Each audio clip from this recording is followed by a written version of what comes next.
Welcome everyone. It is Saturday, May the 28th. I'm Frosty and this is MogTalk. If you are new to the show, MogTalk is a podcast where the Final Fantasy XIV community comes together and discusses anything from Savage Raiding to Chocobo Racing to PvP. Today we will be doing a slightly different show. We're going to be actually sharing our horror stories from our own experiences, and we will be collecting viewer stories that relate to either horrible situations or absolutely fantastic situations that you have encountered while doing progression rating. So everyone, go ahead and start prepping your short story that you're going to write down real quick. And when you're ready for that, do a whisper to Cryogenesis. You can see his name in the chat right now. He'll be collecting those throughout this show and posting them up for me. And then we will go forward with that. But before we jump into all of it, I do want to introduce our guest, of course. First, we have coming back with us yet again, the manliest streamer I know and a truly awesome guy to talk to, Xeno. Or you know what? I'm going to do it right. XenosysVex. How are you doing, man? I'm doing good, man. I'm doing good. Awesome. So, what's your experience with drama and raids, man? How often do you deal with that? I mean, I just fucking cut to the point, dude. I don't deal with that fucking bullshit, man. Like, you know, like if there's anything, like, it's all said, basically. Like, I really don't like people, like, holding grudges and shit and, like, keeping things to themselves, man. Like, it all needs to be out in the open, you know? You gotta, you know, if you're a part of a raid group, you know, you gotta, like, have respect for your group members and shit, you know? You gotta, like, if they're fucking up, you gotta tell them they're fucking up. Or vice versa. If you're fucking up, then it's their responsibility to tell you, you know? Right. It's just, there shouldn't be any drama, man. It's like, you know, a group of guys or girls or whatever, and, you know, you're playing the game, trying to have fun and shit, and then, yeah, man, just cut that drama out, you know? I like how you said group of guys or group of girls. Yeah, You're like, wait a minute, man. nope, it could be either way. You just want to correct yourself. No gender bias. I mean, there's healers and shit, right? You know?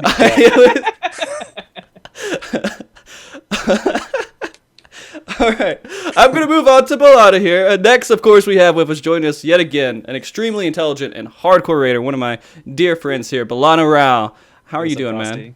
Doing great. How about you? I'm doing great, man. Thank you for asking. Xeno didn't ask me. Oh, no, of course. He's a dickhead. Yeah. I love you, though. Oh, yeah, what is it, the red-headed handsome devil or handsome red devil, right? Is that what we Man, have? I'm fucking Viking samurai, dog. Get it right, dude. I'll give you that. Okay, good, awesome. So anyways, same thing with you, man, Balana. How much experience do you have with kind of drama in your past years of raiding? I mean, my phone's blowing up right now, so I should probably That's silence awesome. that. It was a very But, appropriate sound. Oh, yeah, I got that ringtone all the time, so I, Yeah. get the gill spam in real life. Yeah. But I mean, drama, it's kind of unavoidable. I mean, I think Xeno has the best approach for it. It's just you want to have your team like a open meat market. Everybody get their beef out in the open, and so you can actually address it. Like the worst is when it just stews up and sits behind. Like you have to be able to take a step back and have everybody admit like, okay, yeah, I made a mistake here. I need to improve this. What do I need to do to improve? You have to be able to communicate. With everybody. That's the only way to really get past drama is through communication. Yeah, I completely agree. I think that's absolutely necessary. But it doesn't stop us from hitting it, man. We're still going to get into the drama. It's always going to be there. That's just life, man. People are people, and this is the first time I've done raid leading was this game. I've done things similar to it, like I led guilds when I was like 13 or something, like really small stuff like other MMOs. So I've had experience with like leading stuff, but I've never like led a group of raid or whatever. And I've experienced way more drama than I think I will ever be able to retain. But I've tried to remember some for tonight. I tried to. Okay. All right. So I am, of course, very excited for tonight. We got a lot to talk about because, again, everybody has some sort of raid story they want to talk about. And, again, everyone in chat, we definitely want your input as well. So what we'd like you to do, again, is just figure out a story that you had in the past that you want us to read out loud and then send a whisper to Cryogenesis. Let him know what that is, and then he will post that into a file that I can read. Cryo, also, read some of these stories, too, before you send them to me, just in case... it just ends in a whole bunch of random gibberish. Well, it's going to end, and then my auntie and uncle sent me to a house in Bel Air. Yeah, exactly. That's what it's going to end in. So I trust you, Cray. I know you could do it, man. And if you have any questions, of course, Kerr will be collecting those as well throughout the show, and we can go over those throughout the show. For example, if we're going over a story and you're like, well, that seems really weird. I don't really understand what happened, and you just want to ask us a question about it. Or if you're like, what do you mean by Red Devil? We can go through that. So anyways, before we jump into all that, I kind of want to start off on a little bit of a lighter note here. Of course, one of the biggest things that happened recently was the 3.3 trailer, which every single trailer they do, it has a very good way of hyping me up for the patch. Like, they're just good at it. Whoever does that, they pay them really well. They should be paying them really well, at least. Yeah. So, did you guys see it? I just watched it like right before the show started, so yes, I have. It's probably the guy who made Titan. Everything he does is gold. Yeah. So. Yeah, like he made Sephiroth, right? Apparently he made Thornton and Sephiroth. Yeah, and both of those were... And Ravana and all that shit, so... Jeez. Apparently. I am always excited to hear... So, we're fighting... What was the trial? It's not Nidhogg. Nidhogg's the story, isn't it? That's not the trial? The trial. No, it's Nidhogg. So it's actually going to be the extreme version of that we'll be dealing with? Okay. And you got to see Astinian in his final form going on there. Oh, that was pretty dope. That was some yeah. DBZ shit. With that classic, Square Enix Final Fantasy 14, like with the limit break, the boss doing his final move on everybody. That looked fucking dope as shit. Oh yeah, no. Oh man, I looked at it at first. I was like, is this just Steps of Faith again? But I saw they cut off the bridge, so it's really just a square arena. So it should be okay. We'll see. Steps of Faith wasn't that bad. It was just, it's not easy to tell people how to do mechanics that's not, something they learn with their character, right? Like go pull a lever somewhere.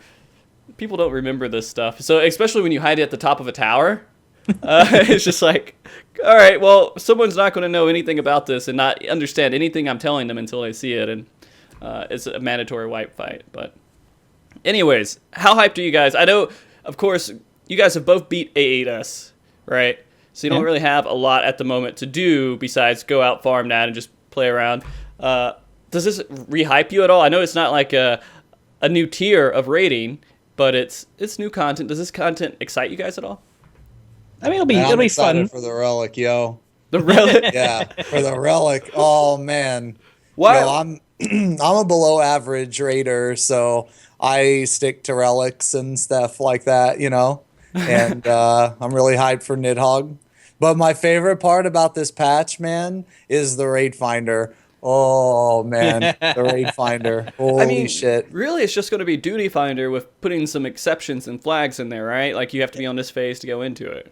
Man, do you know how many bad people are going to be doing raid finder? Yeah. I can't wait to jump in there with them. I can't fucking wait, man. Tag me and put me in, coach. I've been on the bench for too long, dog. Oh, man, that is actually going to be kind of cool because it's going to open it up a lot more to people who don't really have solid raid groups and they just want to get into it. We just have to see how active it is and that the queue time isn't going to be too long on it. I mean, it could be like ridiculously long, but would you guys be okay waiting? Like if you didn't have a raid group, would you be okay waiting 30, 40 minutes for a queue to pop? I'd go in and wipe for an hour and a half straight. Yeah. Why the fuck not? Yeah. Well, I mean, like, unless if you're a healer or tank, I'm sure those things are going to, like, pop up a lot faster. But they have to wait on another healer or another tank as well. So, have a little bit of time there. Man, I see, like, what I really want to do is I want to queue up with other streamers and, duo stream the fucking terror, man. Like, that just sounds so fun to me. Helping people out and shit, man. That's just... feels good, man. You could probably pull off some like cross-server rating if you like ally with the French or the Germans, and then queue in underneath that single language. But it all has to be in the same data center, man, right? Oh, yeah. I mean, that's better than just one server. Man, I got two characters both on different data centers. That's a lot of servers. All right, so me and Xeno on Primal, man. You got me, man. All right. Gilgamesh for life. So I got one you guys on can go have fun. Primal and one on Aether. Okay. So yeah. I'm going to try to expand to... I'll get my Aether one up sometimes, I'm sure. My little level 1 I didn't even know you were in the same guild. I don't even know. Our servers went down and we wanted to mess around, man. So I just was like, all right, well, let's log on here and see what's going on. And then your friend... God, why do I forget his name? He invited me, but I think... I can't remember her name. Snuggle was getting me in there too, and I was like, all right. So now you guys have a level 1 just sitting in your FC, just hanging out, not doing anything. 7. Bakery's awesome, man. Yeah, is that like one of the biggest FCs on Sarg? I think so. Yeah, it's like 3 or 4 FCs we merged. So Okay. yeah, Because I went in there and people were talking, and I didn't really know people did that in FCs. Like they were in the FC chat. Yeah. I saw like lines of communication constantly going. It's like, holy crap, that's pretty awesome, man. Yeah, a lot of people in that FC has been playing for years, like, and they've been in the same, like FC, for years. So I don't know, it's kind of cool, man. It's like a whole bunch of like friends from different FCs got together, and we just like remade the like into a massive FC. It's pretty cool. You guys just completely took over, monopolized, and everyone hates you, right? No comment. Maybe, I don't know. All right. So the other thing that I want to ask you guys here, before we jump too much further into it, did anything really, really stand out? I mean, Raid Finder and then Astidian. Is there anything else in there that you're like, I'm kind of excited, I want to come back and I want to play because of this one aspect of the game? No, I'm super hyped for the story. Story? Like, this is basically the conclusion of the Heavensward storyline.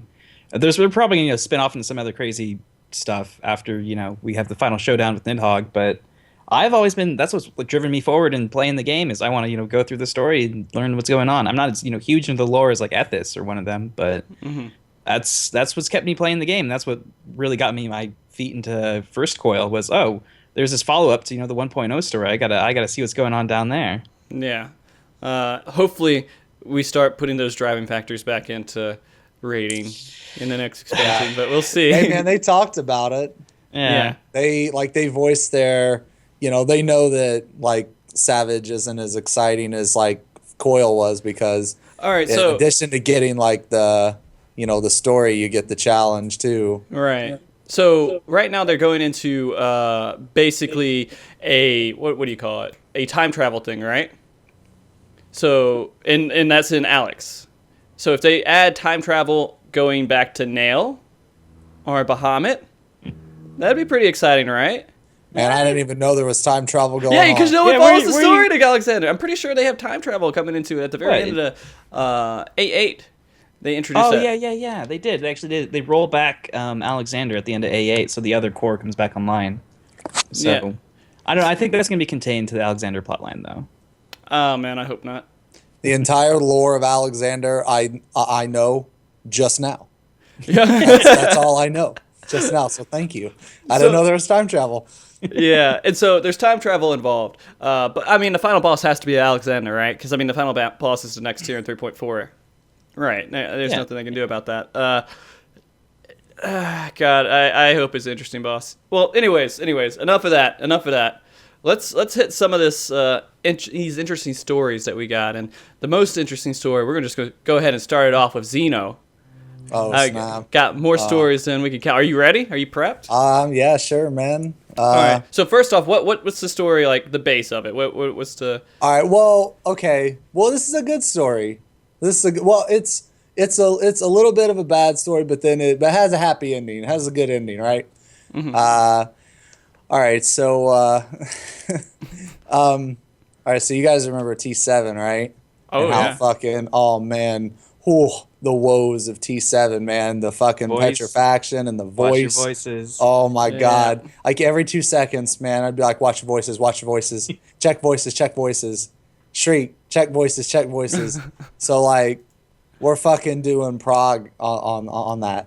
And we're going hard in the paint. Fucking hard. We are like bound and determined to kill that, like I think it was the second week. Yeah, because we killed turn 6 the first week, and then we killed that like the second week.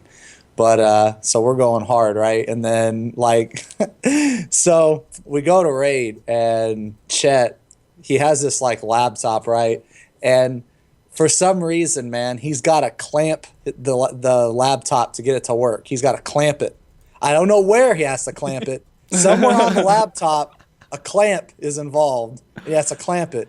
But on that particular day, he clamped it too hard, and his laptop fucked up. So so we were like, fuck, man, like, how are we gonna raid? Because like Chet, like he's like my co-tank, right?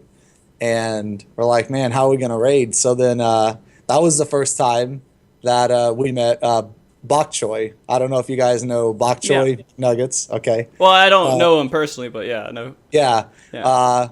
Bach, he's my dude, man. Man, I've known him a long time. Mhm. And that's how we met Bach. He came in on another person's account, and Oh, he was we're like, not saying well, any of that stuff though. no, he was, well, it was like a friend that, it was a friend that didn't even play the game anymore. So Okay. he was just like, here, you can have my account, man. I'm not even going to play. Because that was back when, if you remember, that was back when you couldn't go back and help people. You know Right. what I'm Oh, saying? yeah. Like, so Yeah. if you already killed it, it's just, good luck, nerd. I can't help you. Yeah. So, so yeah, so he comes in and we get, fuck, man, we get like halfway through the fight or some shit. Like, we're doing good. And then, we wipe or whatever, we kill ourselves, whatever. And then, we progress a little bit, but yeah, man, it was really cool because that was the first time I met Bach. And after Chet got his new laptop, he didn't have to clamp it anymore. So so we ended up going in that Saturday, and I swear to God, man, that was the longest that I'd ever raided with those guys before, because we raided for like, we started at like, I think it was like 1 PST, so like 4 Eastern, and we didn't stop until like, it was like 11 or midnight that night. But we killed it. We killed it. That was clear Saturday. That's what that was coined as each like Saturday we decided to go hard. It was clear Saturday. It was the clear day. And we Nice. went so fucking hard that day, and we finally killed it. And come to think of it, I think tank pants dropped. I think the tank pants dropped. I could be wrong. The Chet might have to ongoing correct joke, me. man. But those tank pants were fucking awesome, man. They were like, I think they were accuracy det, and that was back when det was like fucking Oh, yeah, the legit, bee's knees. Yeah, Yeah. det was the bee's knees, man. And the pants dropped, man, and I got them. Because fuck Chet, man. Oh, But yeah, man. it was cool. Because, like, we started off, man, it was really bad. We're like, oh, man, we're not going to be able to raid this week. Fucking clamp it, Chet. And then Clamp it. he clamped it too hard. And then we met Bach, and he's one of my best friends. Like, Yeah. I've known Bach for a while. He's one of my best friends. But yeah, so we met Bach. And then, like, from then on, man, we just started fucking, like, selling together and fucking grouping together and shit, man. It was really cool. So basically, you guys got into a really crappy situation. Some random guy comes up, and well, not completely random. Someone that knows the guy, right? Comes up, uses his account. He's like, "I got you, bro. Yeah. I gotcha." Yeah, like cause he had cleared like on Tuesday or Wednesday, I think, and we were raiding like Thursday, Friday, and Saturday, because like I said, man, we were going hard that week. And like in the back of all of our minds, we're like, man, we don't know what the clamp is. We don't know what he's clamping, but eventually this is gonna break. Does he, like, this clamp intricate up system here? of delicate levers and pulleys is gonna fucking break, and we're not gonna be able to play. So yeah, like that man. was really cool. Like, I'll never forget the time that I met Bach and that fucking clamp it shit with Chet's laptop, man. It was crazy. Yeah, actually, I first heard of bok choy from, there's a technique in T13 where, you dodge in and out for the earth shakers, so you can keep uptime Oh, as yeah? melee. And that was colloquially known as the bok choy. Actually, he didn't make that up. Oh, really? No, yeah, it was the monk in his group. Oh, and really? We called it the Jethrid Shuffle. Because Jeff made it up, but for some reason everybody thought Bach made it up, because we had some other friends from other servers and they were like, "Oh, yo, he's doing the bok choy, man!"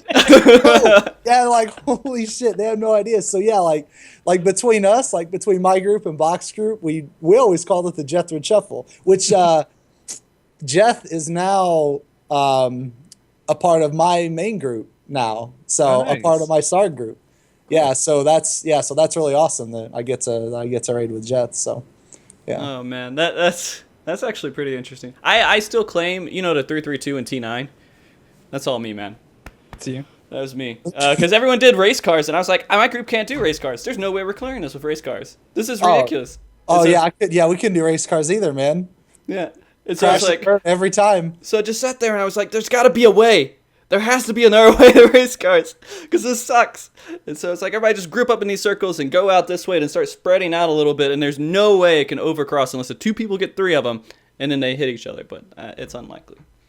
Our strat was called Get Good. Oh, where, okay. You have everybody stand near the middle, and if you get a meteor, you run out with it, and you get good. Okay, I gotcha. That's real pro there. We would have wiped. It takes a while for people to learn how to get good, but eventually you get good and you get through that that scenario.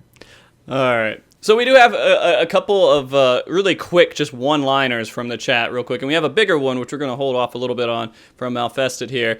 Again, reminding you guys, if you have any stories that you want us to go over with progression or anything else that you're just like, this was the worst situation ever, or this was a bad situation that turned great, or this is the best situation in the world, and you just want to share it with us, let us know so we can go over it. And we can tell you how horrible it really was. Probably it's not horrible at all, guys. Come on. Give me some real stuff here. All right. So... and also whisper that to Cryogenesis. So he's collecting all of those for you. So Jimlink 1994 said 3% wipe in A5S because our tank DC'd. Why Stabby, or what is it? Staba? How do you say that? That last. Do you guys even see that last ad anymore? Oh. Which doc were we running off of? We should have probably figured this out. No, this is a completely different doc from what you guys are looking at. But I can link it to you guys if you really want. I mean, that'd probably be good to have your guests, be able to see what you're reading. I'll put the share link. Bad idea. I'll put the share link on the other link that I gave you from before. Gotcha. All right. And just put it in Skype, man. That's all I'm looking at. Man, I'm gonna screw the cameras up if I do that. Oh, okay. It'll go everywhere. It'll go everywhere. Okay. So, and I can send it to you on Twitter if you want, Xeno. Oh, that's cool, man. Just tweet it That'd out. be a little bit easier. I'm tweeting all day, man. Yeah, that's my main contact for you, man. I didn't even know there was a Twitter until like last year. Yeah. Or some shit, man. until I started streaming, I didn't do anything with Twitter, man.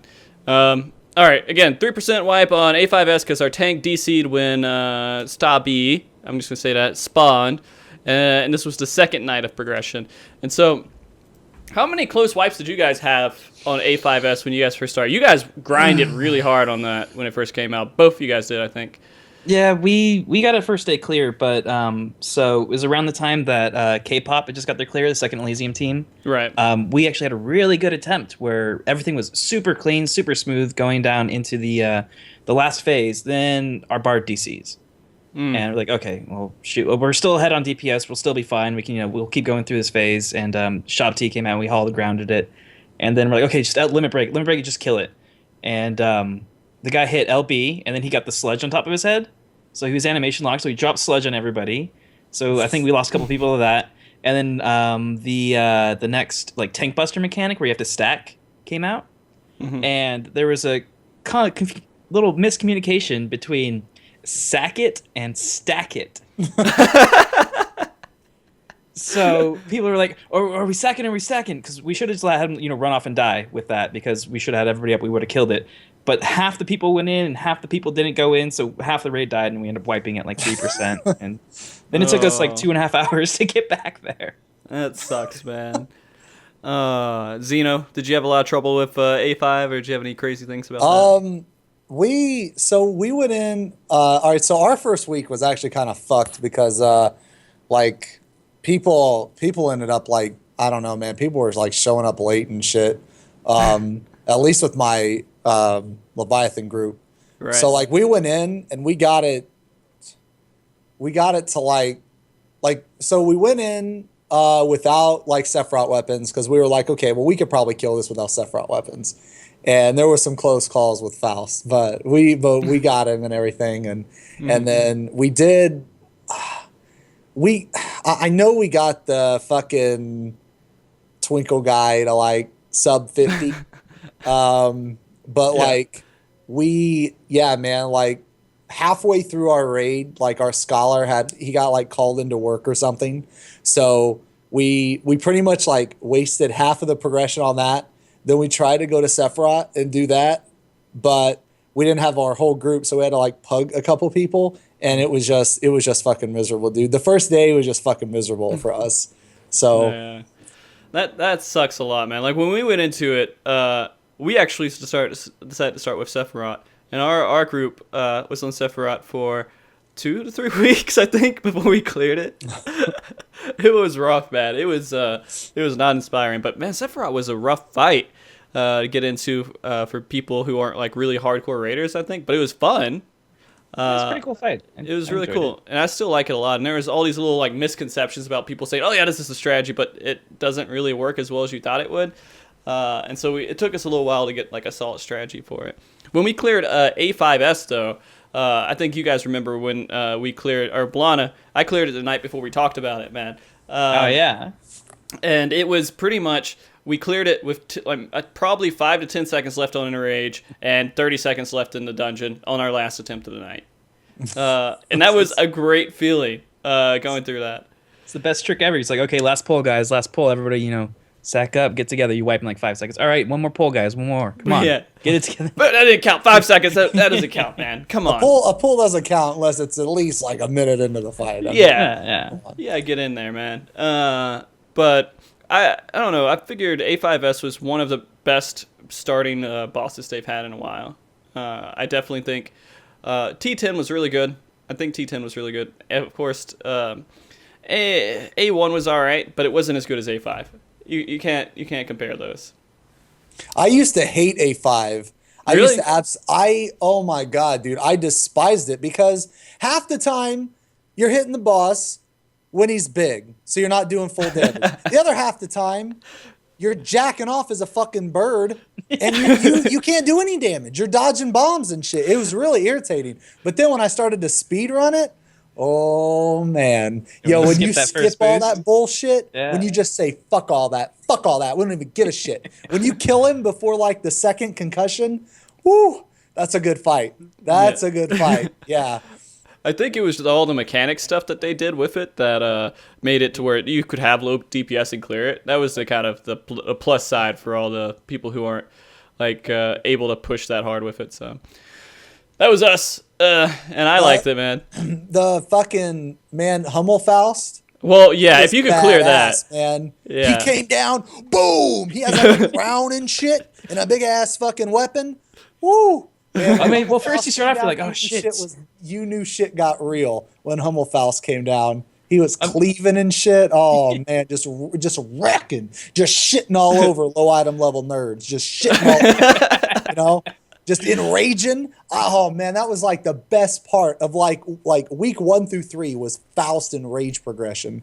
Oh man, Faust is the all-star of Savage. Like years later, the first thing I'm going to remember of Alexander is going to be Faust because he is the man. You don't fuck with Faust.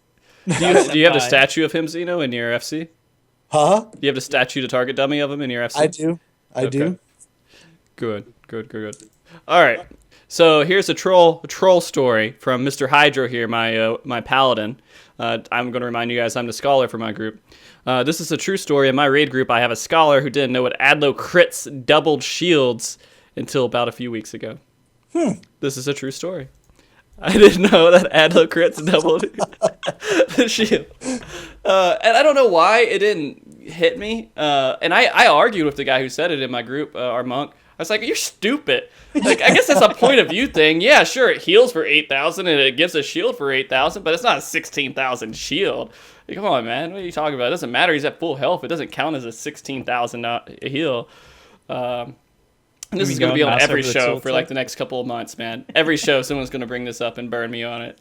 Hey, man, reading tooltips is hard, man, unless it's got like, well, I guess it does have a picture associated with it. I can't help you on this, man. All right, so look.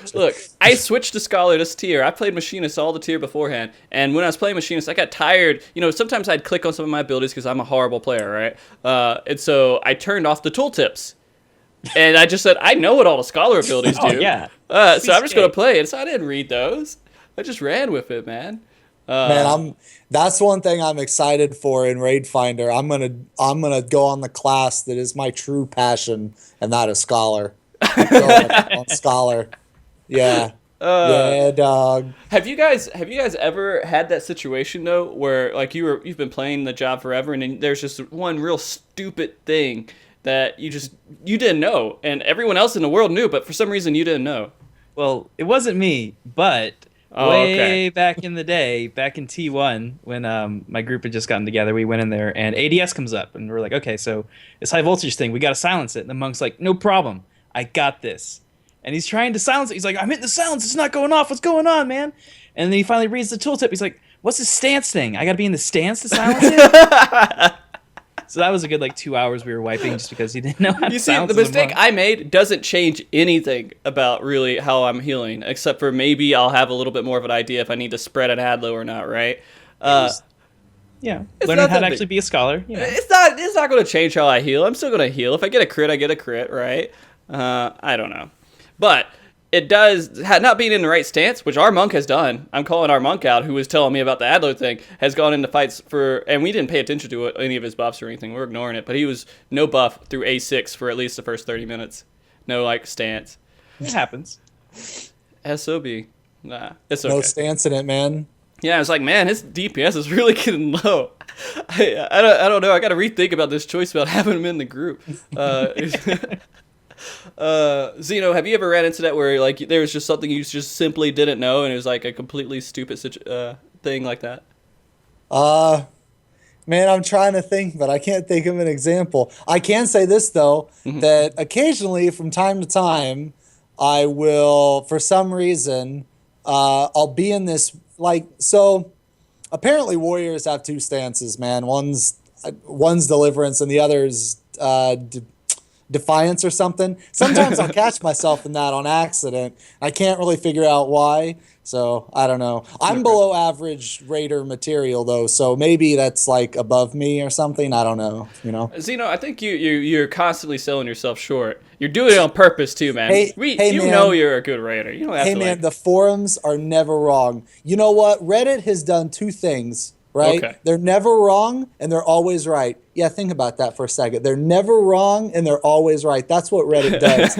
And Reddit said that I am a below average raider. And you know what, man? They're never wrong. The salt's coming down, man. Yeah, there's a handful of people that are on Reddit, but I mean they're going to be there no matter what. It's just the normal internet people. Even in Twitch chat, there's probably a couple of those guys out there. Come on.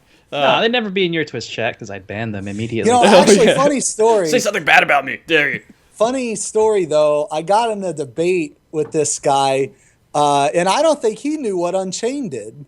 Because he was saying that Unchained sucks. And at first I thought he was trolling. I was like, wait, what? What? Unchained is one of the best tanking abilities across all three tanks. It's Unchained. It's so fucking good. And he was like, nah, man, it sucks. And I'm like, you're fucking dude, you are on crack right now. And he was dead fucking serious. And I'm like, wow, man, holy shit. You have no idea how good that ability is. Jesus, man, read the tooltip, dog. Come on, man. Yeah. Jesus. Yeah. When you get into some of these bigger issues like that, I'm sure I've done it before. There's just something I didn't know about an ability and I ran into it. Guys, we're all human. We're all human. I made a mistake, so I'm saying we're all human. People make mistakes, okay? If I didn't make that mistake, I'd probably be like, guys, read your damn tooltips, figure it out. But anyways, let's move on to our next story, and we're going to call on you, Balana. We're calling you, man. Story time for me. Yeah, you got it ready? You know what you're going to talk about? Works. Yeah, this actually ties in with, we got a viewer story, which is actually from the White Mage in my old First Coil group. Okay. Shout out to Night Shift, by the way. Excellent. The guild that no longer exists. Well, actually, it still does. I have one character that's holding it, has a house, medium plot. It's very nice. Very nice location. But we were doing... This is the same group that the monk didn't know to silence high voltage. And every time we'd wipe the high voltage, I'd start playing that song, High Voltage, on TeamSpeak. Everybody loved that. It was really great. Yeah. So when the game first launched, Yoshi P had put out the challenge. He was like... I don't think more than 200 people are going to clear T5 before 2.1. So we're like, well, shit, we got to do it then. We got to go. We got to push through all this. And, the group we had put together, we actually met because we were grinding Garuda hard mode for 8 hours one weekend all together. And we're just, in voice chat. We were on Ventrilo at the time, talking to each other, having a giggle and this and that. We decided, hey, let's go into Coil. So we go in there in our I-55 and our I-70 stuff and work our way through. So finally, we think we started in like September, and finally in December, we're near the end of our T5 progression, and they announced the patch date is coming up next week. So we're like, okay, we got to buckle down this weekend. We got to do, as Xeno would say, a clear Saturday. We get so our white mage comes on Friday night. Our white mage comes into TeamSpeak, and she's like, "Hey guys, I broke my phone. I can't get my authenticator working. I tried contacting SE support, but they're not open on the weekend." Oh God, I've done that. And she's Alarisia in the chat right now. She apparently wants to get called out right now. So all right, we ended up not clearing T5 until the day the patch came out. The day the patch came out, we were like, okay, whatever. We just went in there and we cleared it because that was when they updated the position updating. They had fixed that because back in 2.0, like. Doing Titan Hard was a trial just because the position updating was only like every half second or so. It was a lot longer than it is now. So you could be out of something. You'd be entirely across the arena and you still get hit by the landslide. And like how off. European players used to be. Yeah, but even worse. Even if you're live right next to the data center, it's horrible. But we went in there with that new update. We just kind of like pushed it over, and it was a little bit of a hollow victory because we got it after the patch, but it was good. It was like my first, raid team in Final Fantasy that we stuck it together, and we ended up going to second Coil for a bit. And but the biggest memoir from that is actually I eternal bonded with our white mage, and I still have the ring. I never broke up with her, even though she quit the game for like a year. And our anniversary is exactly 1 year after we cleared T5. So nice. Yeah. Well, congratulations. I hope that you guys continue that very successful in-game marriage there. Oh, yeah. Well, she just started up playing again, started extorting me for money, so, Okay, she just teleports to you randomly. Yeah, it's like, I need gil. Yeah. Comes extorting me for all my monies. So, basically, this one person wiped you guys because... for the night, ruined all of your clears that you could have had. Tons of the A5 clears that you could have had before the patch. Because of her, right? We're just going to say that. T5? Well, it was like the one weekend, so. Well, you could have probably gotten it the weekend before, too, right?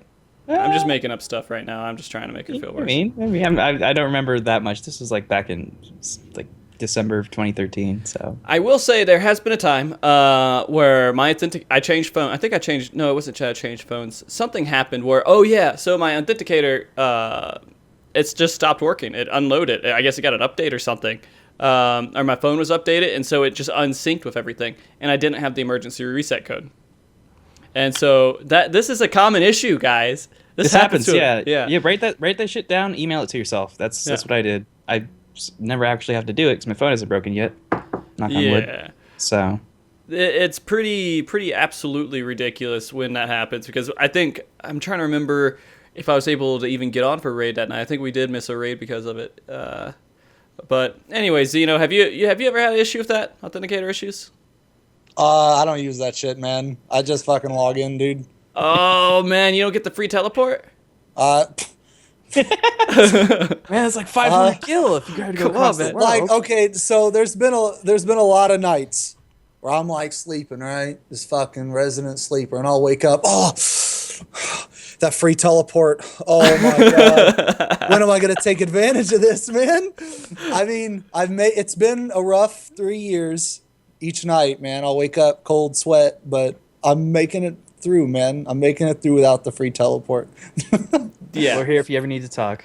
Yeah, we are here, man. I'm gonna say that I am completely concerned always about someone taking over my account, but I'm assuming no one knows your password. So you got a really complicated password. My password is so complicated. It's you know what? It's not even in an earthly language. That's how complicated my password is. That's really impressive, man. Mine's just 1, 2, 3, 4, 5. Same one I got on my luggage. Guys, by the way, if you want to guess, you can get a good amount of passwords by just putting in capital P and password #1! That is tons and tons of passwords out there. If you ever want to hack somebody, just to let you know. Frosty dropping the IT bombs. Yeah, I've done so much PCI stuff. I am very familiar with that. So, all right, let's check these other stories out here real quick. Where are we at with our viewer stories? We're going to hit Malfested up here because he was the next person in line. And to remind you guys, again, if you have stories you want to share, you want us to read it on air, please let Cryogenesis know. Send him a whisper so he can single those out for you. Malfested, Alistar. My static did all final coil to partway through T13 before Echo dropped. Then Echo dropped, and our static instantly had a schism between those who felt we should do it with and without it, and those who just wanted to finish it. So basically, there's people who wanted to use the Echo and people who didn't want to use the Echo because they didn't feel like it was justified. I myself do it without, but didn't want to rip the static apart over it. Eventually, we did beat it with the Echo, but the damage has been done, and our white mage randomly just left one day, and he was on his own. He was a little disappointed, and they were willing to do it with Echo purely because they got so far without it. And so this is kind of an ego issue, right? So we're looking into situations where players, the patch happens and Echo happens, and people are like, we can't do it with Echo. There's no way we're doing this. We've worked so hard on it. Where do you guys stand on that? If you guys went into a situation like that, would you guys say we have to all turn off Echo to do it? I mean, I guess it depends on the group's mentality, really. Because, like, some groups, man, like, they just play to have fun, and that's cool. Because, like, killing a big-ass fucking dragon Bahamut, that's fun. That's fun. It don't matter, like, if you do it with Echo or without Echo. But then other groups, like, they're like, nah, we're not. See this bitch buff? Right off. We're not doing that shit. So, I mean, I don't know. I guess it just depends on the group's, like, mentality. I mean, if me personally, I kill it before that's even an option. So I don't, I don't know. I don't know. I'm too good for this. In that situation. So, let's say that let's say, let's say I went to go play like League of Legends or League of Gay for like 2 years, right? And I come back like, I'm about to clear some content, and I like have all that Echo and shit on, right? I don't know. I mean, I'd probably turn it off. I don't know. Okay, I gotcha. Balana? I mean, yeah, I'm kind of in the same boat where I was fortunate enough to never have to be doing progression when that came out. But I do see the value of it in that it lets new people they have a better buffer and they don't need as good a gear to like get through it. Mm-hmm. So it's a good tool for people who are coming back into the game. I wouldn't shame somebody for doing it because it's generally when that comes out, it's not relative content anymore. So if you're going back and doing the old stuff, then yeah, throw that Echo buff on. Why not? So I'm going to go ahead, and I think I have ran into this before, and with some fights when I first start getting into the game. When people first start getting into the game, they're not as good, and, they may be progressing, and they may not hit it in time before that Echo happens. As someone who's done lots of different bosses, and we've gone through lots of groups, people get exhausted, like super exhausted. It may not be everyone in the group, but there's a handful of people in the group that get really exhausted, and they're just tired, and they just want to clear. And if that means doing it with Echo, if you're a raid leader in that group and you understand the mentality, it's like split half and half, I would say, guys, this is how we're doing it. This is what, I don't care anymore. We're clearing it with the Echo. Get that clear. And if you really care, go back and then take it off. Because people, they need that. It's like, you're going in there and you're just, you want to just get it out. You just want to get that over with. You want that success. You want to cross that finish line. So, I mean, you may feel like that's injecting drugs and cheating in like a race or something, but, it does feel good to clear it. And go ahead. I mean, yeah, it doesn't carry you through the mechanics either. I mean, if there's things like dive bombs in T13 that, kill you instantly, like, it's not going to carry you through that. It's basically just going to add some item levels onto your gear because you get more health, more damage, more healing. Same thing gear does, so. Right. And yeah, exactly. I agree. That's the same thing. Yeah, if you get better gear, you're making it easier for yourself. If you really want to make it difficult, throw a challenge on there. Now, you just say minimum eye level. So, who wants to go back and do A4S minimum eye level? Nobody. Hey. I want to see that done. There was a fourth turn of fucking birdies? Wait, what? That was something you know what's fucking hard as shit, though? Minimum item level Titan. Oh, yeah. We did. I thought it was Ultima's Bane was the hard one, right? Wait, what? Minstrel. That was pretty difficult too. I didn't think that was as hard as Titan though, because man, like minimum item level Titan, holy shit! When he did that, what was that move that cut off the pieces of the platform? Geo Crush. When he did that move, it hit so fucking hard. It hit for like 2,000 damage. You only have like 2,300 life. If you're not like shielded and fully topped, yo, dead as shit. Dead as fuck. Dead as fuck. Instantly. Just dead. And his Mountain Busters, man, they fuck tanks up. Yeah. Oh, yeah, and I want to put this in two different perspectives here, too, just to expand a little bit more about it. So we're on the other side where the people don't want to clear it with Echo, right? This is the thing with Pride. They want to clear it without the Echo, and they're like, I just want to prove to myself that we can do it. This is something you can repair later. It's not something that you have to take right then. Then you have the other side where they're like, man, I'm tired. I am so sick of this. I just want to go play Overwatch. I don't want to do this anymore. I just want to clear this content. This is getting tiring. I just want to get it over with and be done. And they may not want to clear it without the Echo ever, but you know, they don't want to do 3 more weeks of just banging their head against the wall either. And so you're kind of dealing with people who are kind of at their wits' end, and that could break up the static already because these people are already tired of playing. So you don't want to kill their urge to play the game completely by doing that. So that's the only reason I have my opinion on that. And other people may say something completely different. It just really depends on your group. If you have 6 people who want to do it without Echo, the other 2 people can leave the group because it's a majority matter, right? But if it's split, There's also like the whole idea, right, is like when new shit comes out and they give the old shit Echo. Like once you kill that, what's the point to kill it? Right. Like a second time. Like if you're farming it for like glamour, you better sure as shit Echo's gonna be on. We want to kill that. We don't want to wipe. Like who wants to wipe during most farm parties end up wiping, but fucking. But my point is, right, is like if you're trying to farm some shit, then you want like. Oh, you broke out. You're out, Xeno. You got cut out. Oh shit! Sorry. There you go. Fuck! If you could just hit the boss once and loot would drop during a farm party, yo, that's GG. It's kind of like those Ravana bird farm parties nowadays, where you get a bunch of people all murdered out, where you kill it in like 2 minutes flat, like. Oh, well, geez. but I mean, so if you're gonna kill it for the first time after new shit's already came out, like that's cool. But at the same time, like I guess Echo, might not matter anyway because. Like you're only going to kill it, then you're never going to go back in there again. You're going to do the new shit, you know? So I don't know. Like I can see it both ways too, really. I gotcha. All right. So let's go on to this next one. Okay. So here's a small horror story. 1 sentence here. Hijinks said that time Xeno pugged a bard who died 7 times on turn 7. Do you remember that? That's I have that story on my notepad. Oh, is that what you're going to actually do? Do we want to hold off on it? Well, we can hold on. Let's hold off on it. Okay. So we're going to go to it later because you're going to go into detail about it, and that's going to be pretty awesome here. Let's see.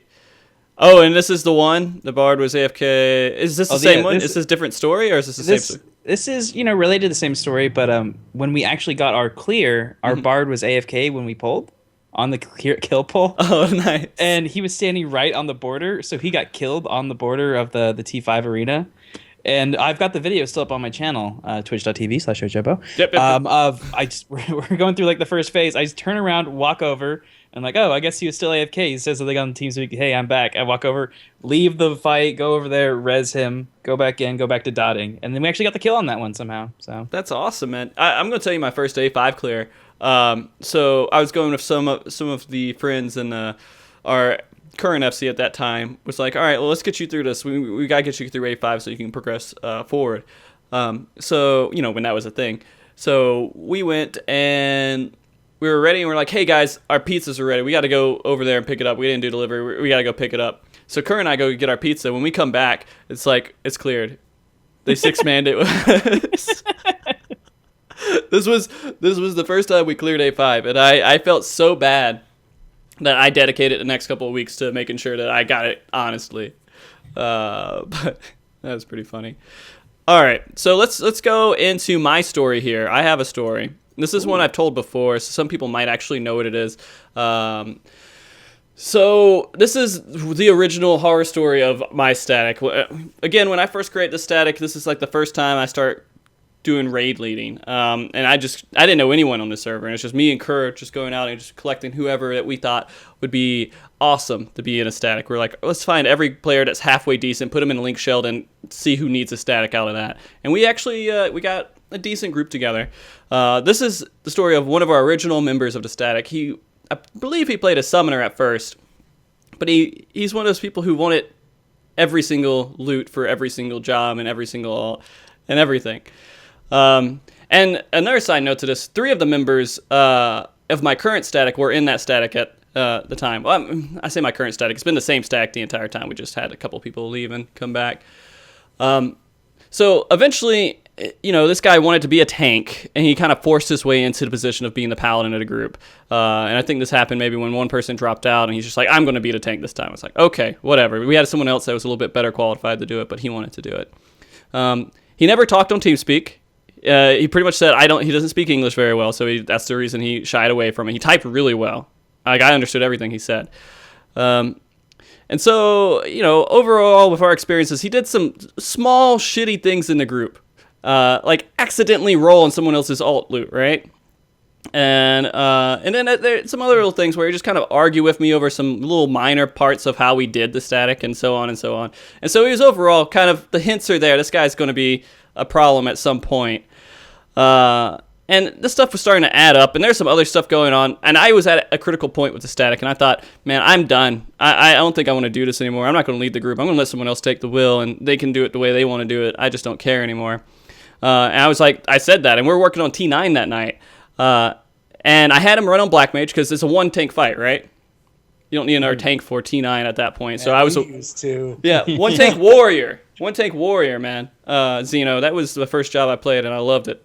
I thought it was way better than Paladin. But anyways, we're working on T9, had him run as Black Mage, and we wiped a ton of times that night. But eventually we did get a clear on it.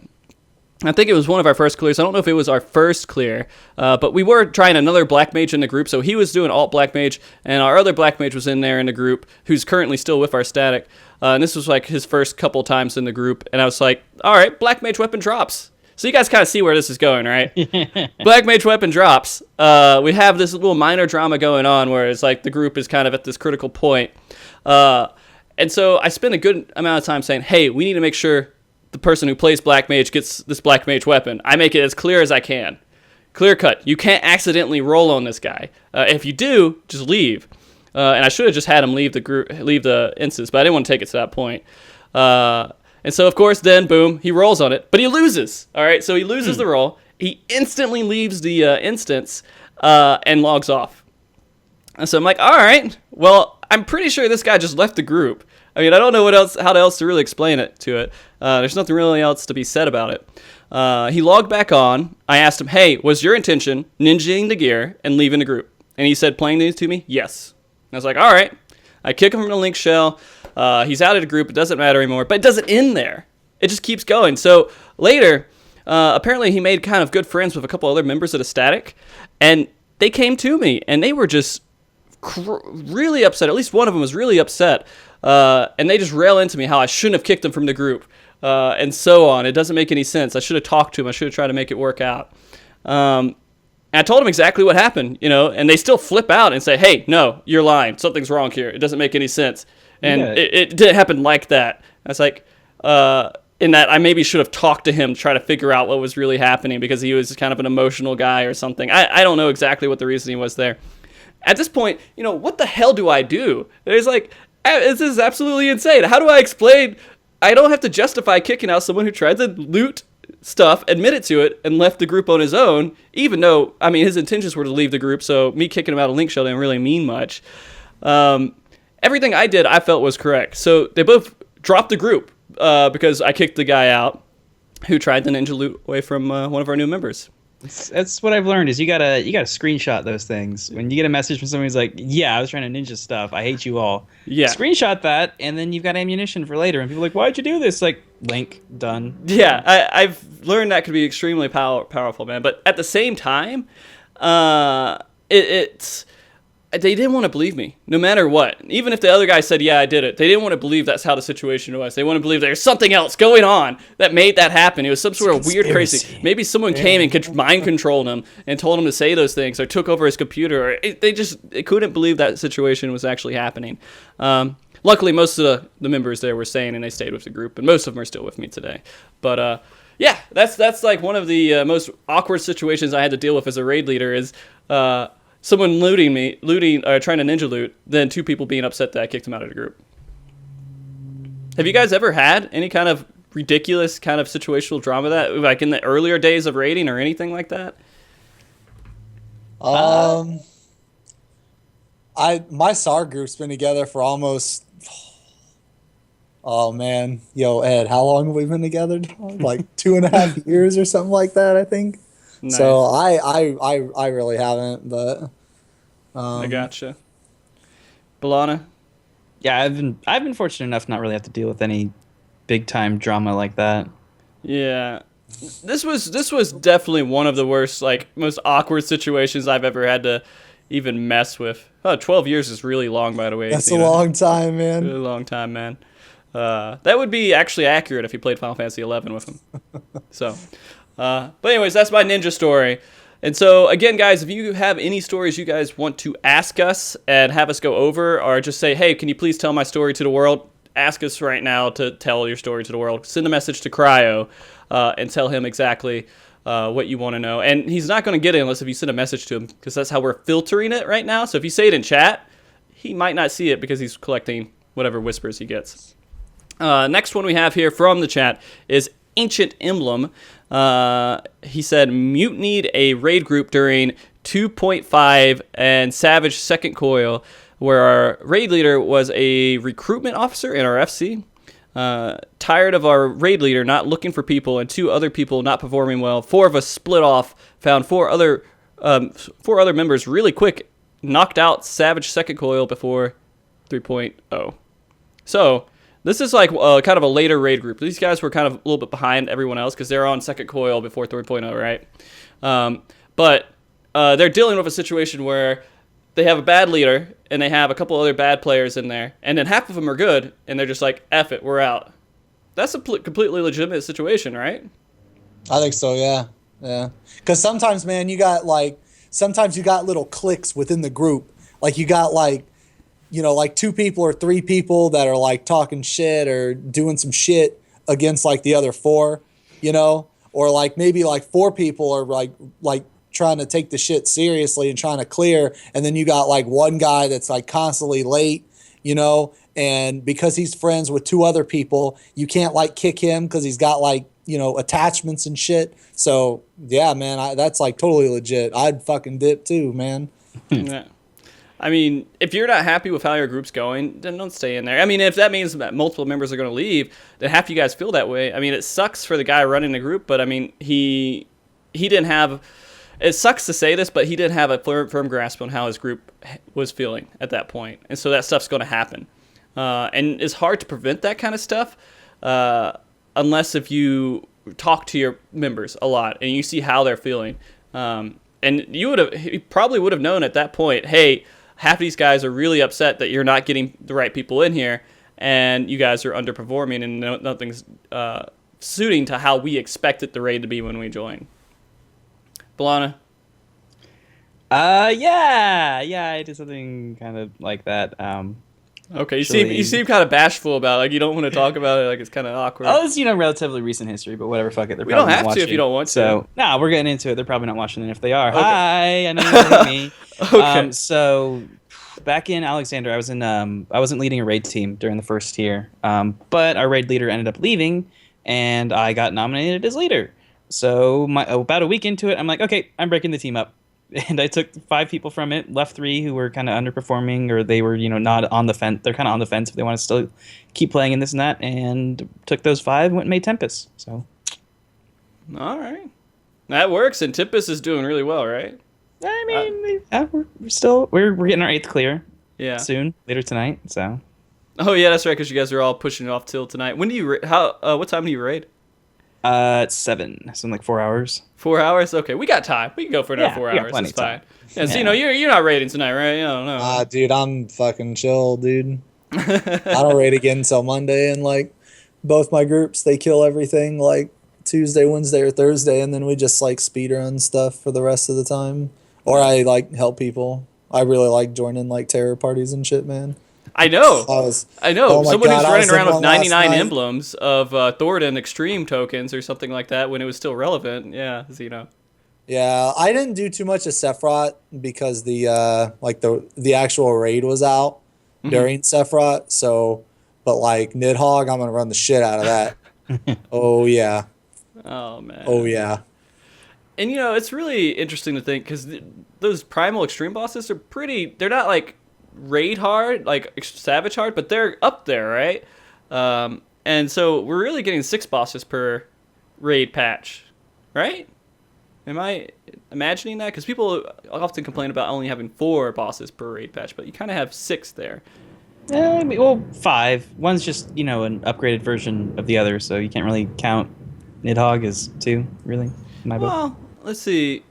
So no, not that one. But in 3.3 we have one, and then in 3.2 we had an extra boss. We had Sephiroth. So You're talking like the full per, boss like, plus Sephiroth plus Nidhogg. in the Yeah. 6-month span, you got like 6 Oh bosses. yeah, yeah. to Oh, work in the with. 6 months. Yeah, that's what I mean. Yeah. Okay. Yeah.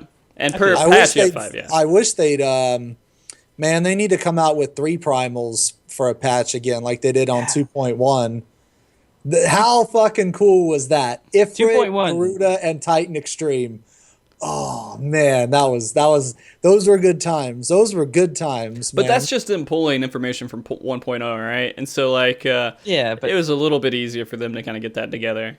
2.1 was the best patch this game's ever Hey seen. man, I'm pretty sure not one single person would complain about Savage, Titan, Fellcleave, Greased, Blood of the Lightning Dragon. I got to go back and watch that clip again, man. That was a good one. Xeno, we got to do that again, man. You got to create another one, man.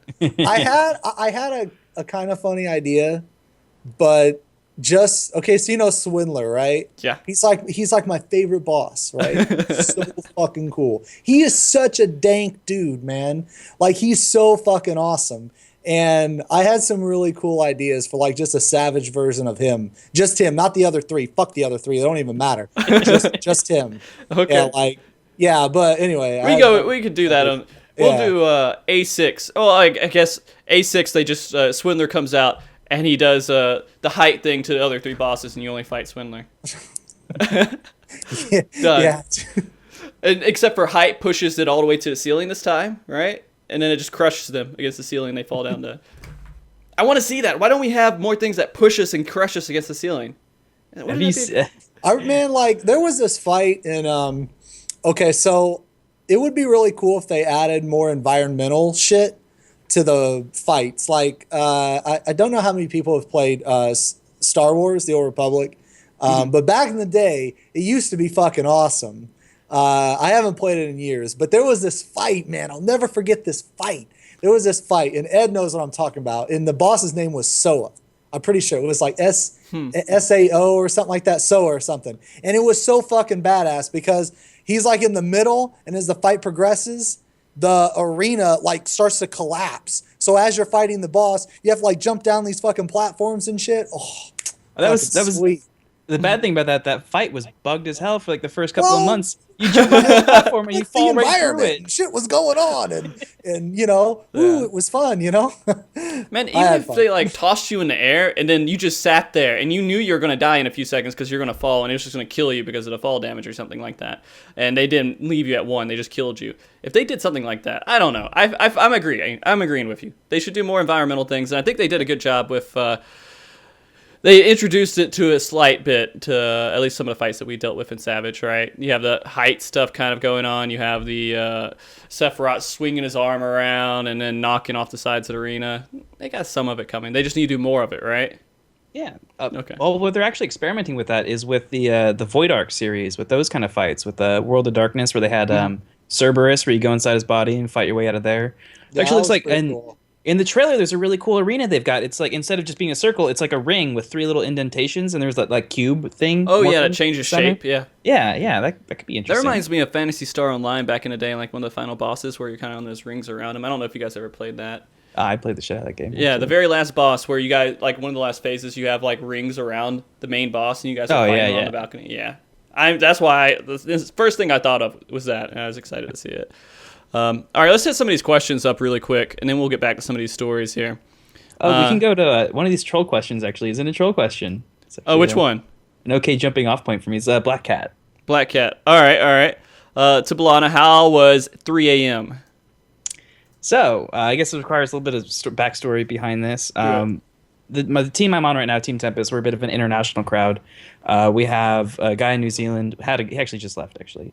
But at the time, we had a guy in New Zealand, we had a guy in South Korea. We've got people in West Coast time, Pacific time, Central time, and East Coast time. So raid scheduling is always a pain in the butt. And one week, I actually talked about this on your show recently, I think. Right. Whenever I was the last on here. Our South Korean raider, he works as a teacher, and he got asked to do a lecture for a week. And this is as we were doing A8, Savage, Prague. And so it's like, okay, well, it lined up perfectly so that our West Coast people would be getting back from work, and then he'd be starting the lecture like an hour before then. So it was like, well, guys, we can either not raid this week, or we can wake up at 3 a.m. every day for the next week to raid. That's went down to a awesome. vote. It was 6-2, and the 2 voted no. We're like, yeah, sure, whatever, let's do it. So it was waking up at 3 a.m. every day for a bit to go raid for a few hours. I remember that. Yeah, I definitely remember that. Holy crap. Yeah, that was the dumbest thing I've ever done in a raid. It was fun. We actually had some of our best prog was on those like 3 a.m. Everybody's like half asleep mornings. It was pretty interesting. That's awesome, man. Like that's when you get into like some serious progression, when you're willing to wake up at like 3 a.m. to actually do a raid. Xeno, did you ever wake up at really weird hours to do raid, or you're like, F you guys? Yeah, like when like my Leviathan group, like like this raid tier, I was doing prog in 2 different groups, and like I would raid for like fucking 16 hours a day sometimes, man. And I would because I'd raid with one group like during the day, and then I'd raid with my SAR group at night. Mm-hmm. But my Levy group went early. Like sometimes we went as early as 12. And okay, so all right, so my schedule's flipped. Like 3 a.m. to me, yo, I'm up anyway. That's GG easy. But like you get me at like 11, 10, yo, that's Like AM? That's like anything before like 2 is like I woke up today at 2, and that was early because I knew that MogTalk was happening. Yeah, and I woke up early, but like man, waking up at like 11 or noon to raid. Oh my god, that was so hard. Yeah, dude. Because I don't usually go to bed until like 7 a.m. Man. Is like that because of like 8. work, or is that just because of what you want to like how your work schedule was? Dude, I don't. Man, have you ever been up during the day? Look outside, man. The sun is out there, man. Ain't nobody got time for that. Some scary stuff, man. That'll burn your skin. That'll give you cancer. Dude, I mean, I'm a ginger kid, man. I got look at me. I'm pale. I know. I got beautiful porcelain skin, man. If I just thinking about the sun gives me a fucking sunburn, man. This is one of the palest shows I think we've had in a while. It's up there. Yeah, it's mighty white. And so like you know, I don't know, when I see the sun come up, I'm like, oh crap, I stayed up too late. That's like my signal. It's like, you've messed up already, man. You need to go ahead and figure out what's going wrong with your life and go back to sleep. I mean, that back in the day when I was like in high school and it was summertime, I didn't get a job. I played MMOs, man. And so like I would sit up there and play MMOs, and that was my sleep schedule. I was Xeno. I was in Xeno's sleep schedule the entire time. And it was the best time. Someone went by like this, though. I made no friends. I did nothing. I played MMOs. Well, I made friends in MMOs, I guess. I made no friends. Go. I kind of just enjoyed being a badass in this really crappy free-to-play MMO called Tibia. No one ever knows what it is. It's never heard of it. Yeah, it's made in Germany, it's made for like a NA kind of community, and eventually it was mostly played. I think Brazil came over and completely took over that game. Like, Yeah. I don't know if it was like a national thing, but they just like came over and they're like, this is going to be our new game. BR? Yep, BR. That was the question. If you didn't say yes, you got killed. And it was open world. And all the servers at that time were open world PvP. And there's so many glitches in the game you could kill people with. It was so bad. Oh, gosh. It was... I played back when they had one server, then they expanded, and they had to fix things to make some of them not PvP anymore. But anyways, let's go on. We have a few stories here. So actually, you know what? I'm going to wait. I asked one question, guys. I asked one question. We got to hit this other question. All right, Jim Link. Okay, first question. What is the worst timing you've ever experienced as a disconnect? So someone disconnecting in your raid. When's the worst time someone's ever done that? I told the story just earlier. We had the Bard DC Yeah, the during Bard our DC. first A5 kill. That's the only one that hops to mind right now. I'll probably try to think of something. Yeah, that you can think of something later. All right, that counts though. I'm gonna count that as it. Okay. Xeno, do you have a bad disconnect? Dude, like, all right, they just blur together. It's just one long blur of disconnects because, man, like, Chet, his internet used to be so bad. It used to be so bad.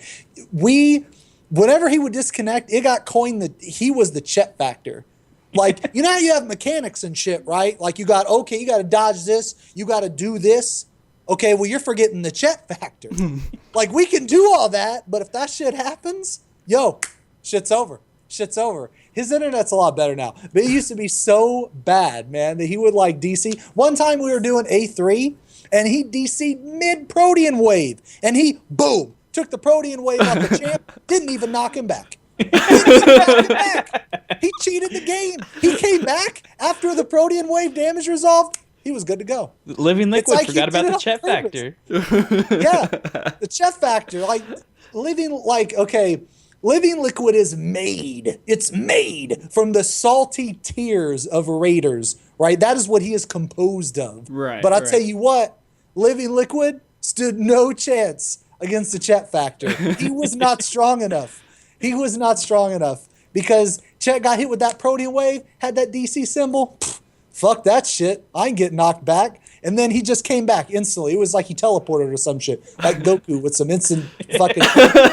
Man, he was just boom. He was back. And then I want to say we killed it, but I don't think we did.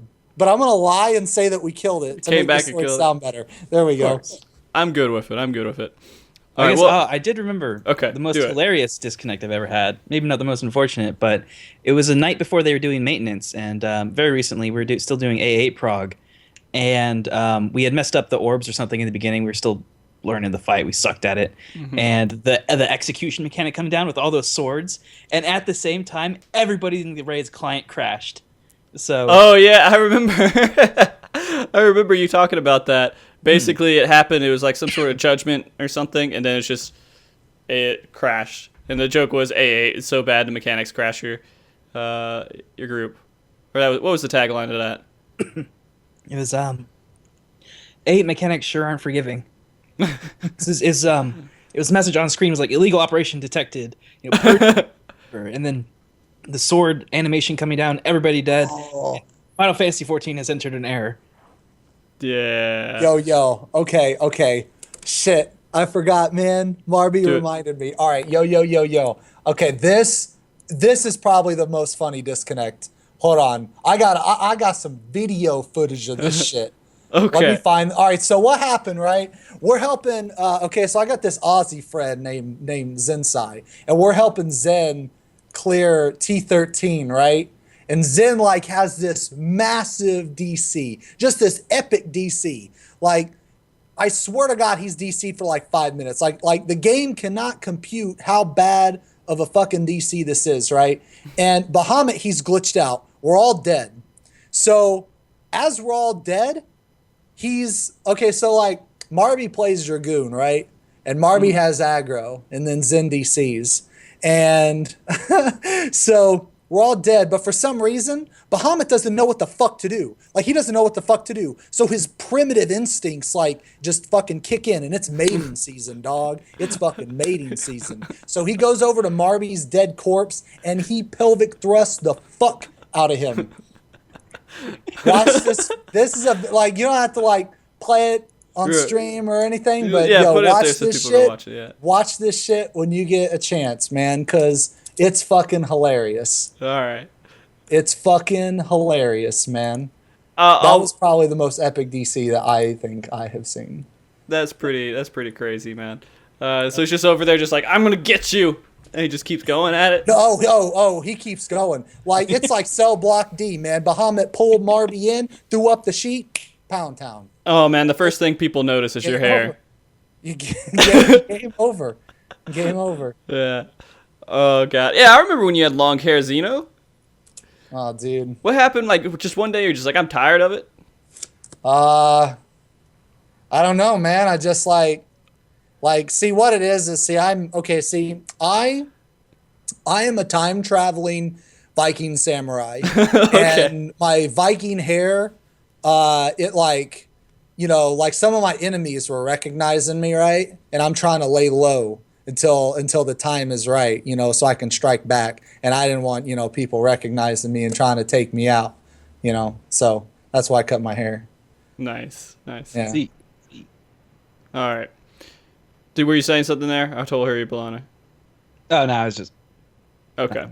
Okay. That's actually it's really it's like doing like the looked like the Akmorn motion. Oh yeah. Top of like a corpse, just Bahamut having his way with him. Ugh. He must have felt that in the morning. All right. So we actually have like 5 stories here. I'm gonna go ahead and read one, then we'll go to Xeno's story after we read one here. Ancient Emblem. No, I already did this one. I already got you, man. We're deleting you out. Hold on. I just didn't delete it out when I said it. All right. Aliracia. Same white mage. Same white mage? Some little night shift stories right here. All right. So our warrior was big into streaming during first coil and second coil. He used to petrify us in T7 all the time because he was too busy toking up on his vape. Oh, nice. And talking to his chat to pay attention to what we were doing. This sounds a little salty to it. I'm gonna admit I feel a little salt here. He was originally our raid leader, quote unquote. I took over as raid leader once. He got too busy working on his stream. All right, so this kind of goes back to the whole thing where people in raid groups and people who stream their raid stuff. And we all are in raid groups and we all stream content. Balana, you stream it a little bit later because you kind of hit that edge of progression with world progression, right? Yeah. We typically don't stream during prog, but afterwards, sure, why not? Yeah. How many times do you think that you died because you're streaming? Me? Myself? Are we talking about this story Alaricia is talking about, or? Not that one. Well, that wasn't you, was it? I was in that raid team. I wasn't the one streaming, but Okay. I was in the raid team. And he would mess something up. He'd be like, "Oh shoot, sorry guys, I hit some lag. I voiced the raid." And you go over, you look at his stream, and it's him just like hitting his vape, like looking at chat, and then voice goes off, and hits like, sorry man, I was lagging out. But like, no, you weren't. We can watch it. We got the replay right here. So Yeah. that's why there's some salt going on there. I feel it, man. Shout out to Zombie PK, by the way. Who's that? Who it was? He streams every now and then. Weirdest thing, he got partnered and then he stopped streaming. Really? Yeah, he got. Did he get busy partnered with from life Final Fantasy? He was doing Final Fantasy and a bunch of like other things, but most of his viewers were from Final Fantasy. He was getting like 100, 200 viewers a night. Oh, nice. So he was then actually kind of successful. Yeah, and then he had some real life stuff happen. He had to take a break from it. And he still does it every now and then. I'm still subbed to his channel apparently. So Nice. There's Giving that. him $5 a month. I know, right? I just throw these things on and I forget about them, and I get emails. I'm like, oh yeah, I should cancel that, and then I get distracted by something else because we're on the age of information on the internet. Yeah. Xeno, have you screwed your group at any point from streaming? During progression. Let's limit it to progression. Man, like I'm usually pretty like I actually have have a chat or like a Mubot command saying that like during prog like I don't pay attention to chat. Mm-hmm. I actually put my OBS over the chat like on my other menu or on my other monitor when I do progression. And I also turn off all my notifications and shit. Like I kind of like sometimes I feel bad because you know, like I really like the notifications, and it sucks when someone like, you know, follows or subs and like I don't see it immediately. Like I always check though, like afterwards, but like during prog though, it's like prog is such a different feel because it's like super serious, and it's like I typically stream all my prog because like I don't really give a shit about like world first or anything like that. Like I want to clear the shit as fast as possible, but I don't care if other people use our strats or if we use their strats. Like I don't really care because that's like the part of the like that's like a really good part of the community I think is like trying to come up with the best way to do a certain fight, I guess. So it doesn't bother me if like people like, so like if like one group is struggling on a part that we get right, but then they use our strat, but then they kill it before we do, like it doesn't, like that doesn't really bother me. Like I don't really care. Like if anything, I think that's kind of cool. But like as far as like me, I wouldn't put it past me. I said all that just to say I wouldn't put it past me, but I can't remember a time when I clearly was like, you know, I'm fucking vaping or something and I fucking freeze everybody. You know, I can't remember a specific time. Maybe Ed can. I don't know. All right. But yeah, like I'm usually pretty good about that. Like when I stream my prog, I turn all my shit off. I actually cover the chat unless we're like taking a break or something. But yeah. I think it's more in line with like people who do progression and they're doing it 18 hours a day. Right, they're going all that time, and then there's like some people who, it's between the couple of groups that are definitely trying to get the first clear, the very very first clear, and they may, I don't know, it's different. It's not like I don't think it's something that's like supposed to be like bad. Just everybody kind of wants that to go in there and not know anything, not have to look up anything to get an advantage. They want to just do it on their own. And then that's kind of the mentality, right, Balana? Yeah, that's the idea. Because when you go and hit it fresh, and you know, come up with your own strategies, and it's actually one of the reasons why we didn't even do an internal stream this time. Like actually in Gordius, Elysium had like some internal streams where we were exchanging videos, but that actually led to a lot of stagnation in strategy. Like people would just be like, "Oh, this is how, you know, Updog. This is how the first team did it. This is how everybody should do it." Instead, when you have, you know, just like little bits of communication, like we were mostly just communicating with somebody to get really stuck on a mechanic, like the bugs in A6 this tier.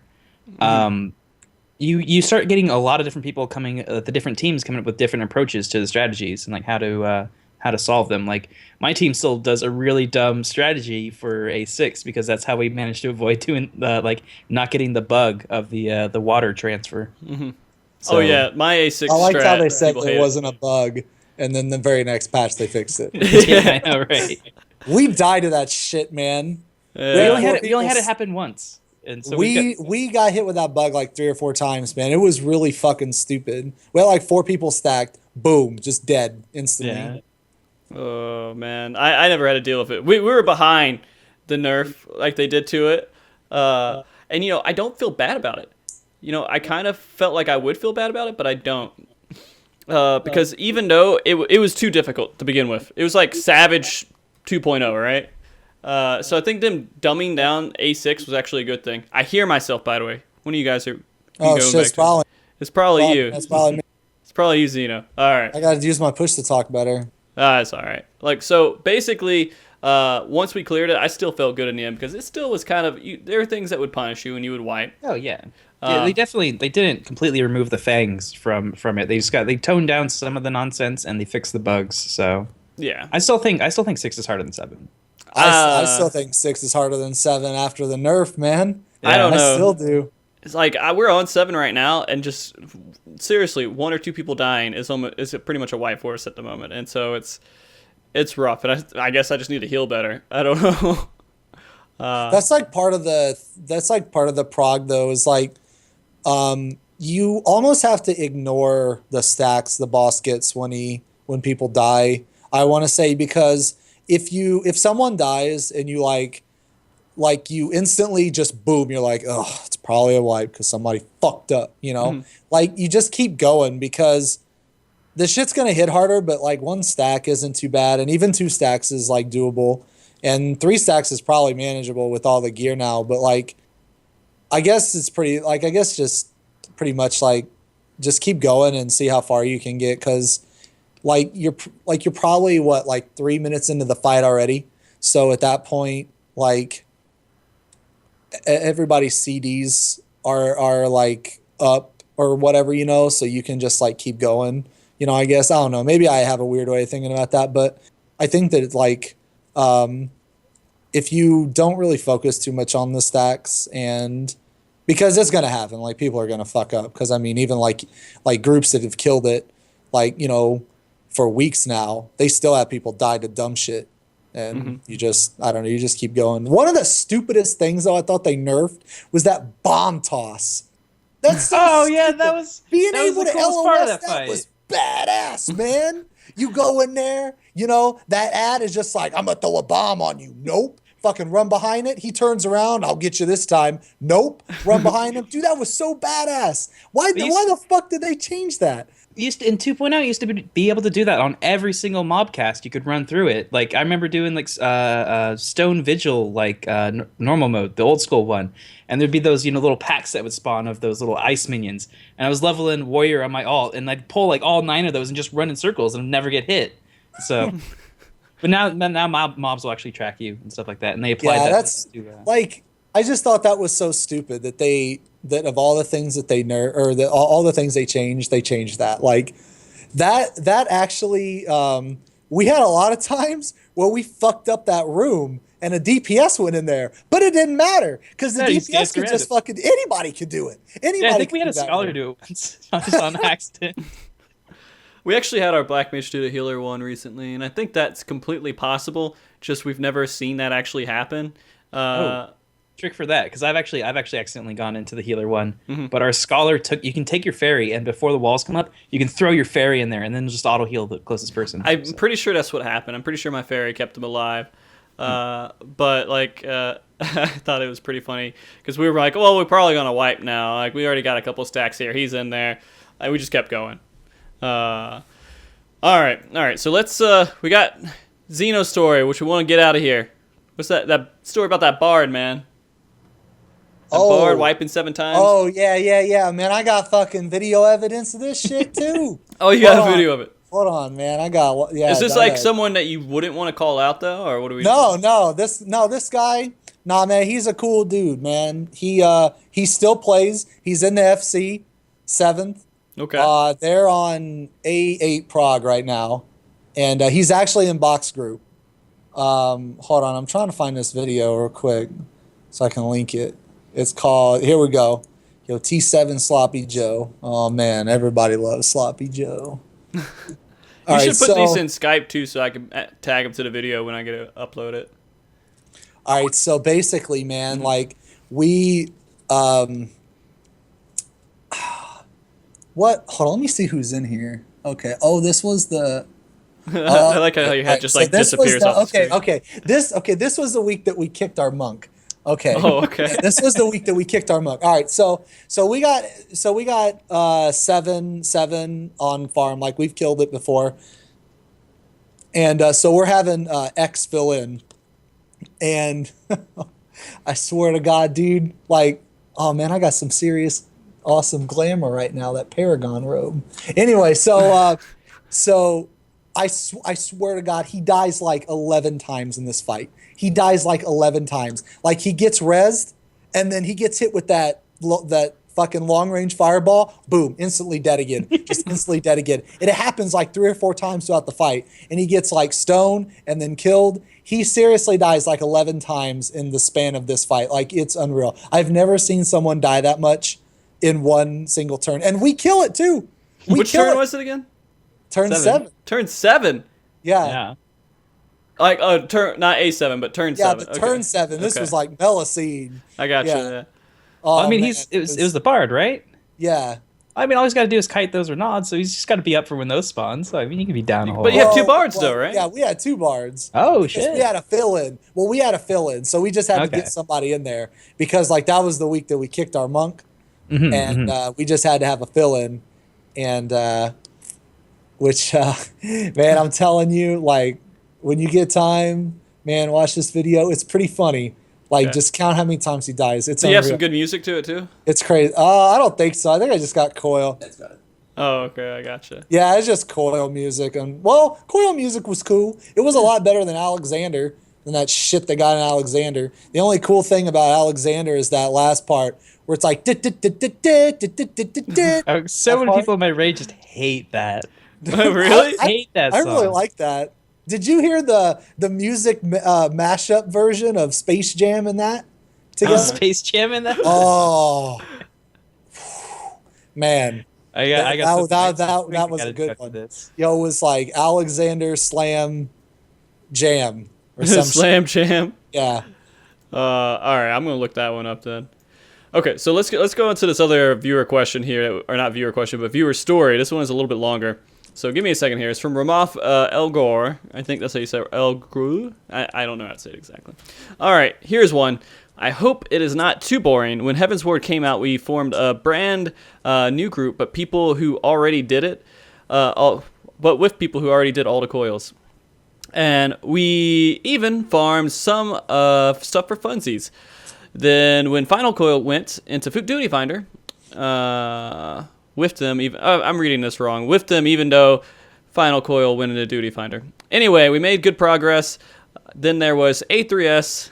Okay, we already know kind of how the story's going to go. I heard A3S. All right. Which we all know was a nasty floor. Things looked good though, but we unfortunately had 2 to 3 people who were insane douches, ending up not only rolling on other stuff they should not get, but 2 of my best friends back when I was on Phoenix got mentally broken by those 3 people.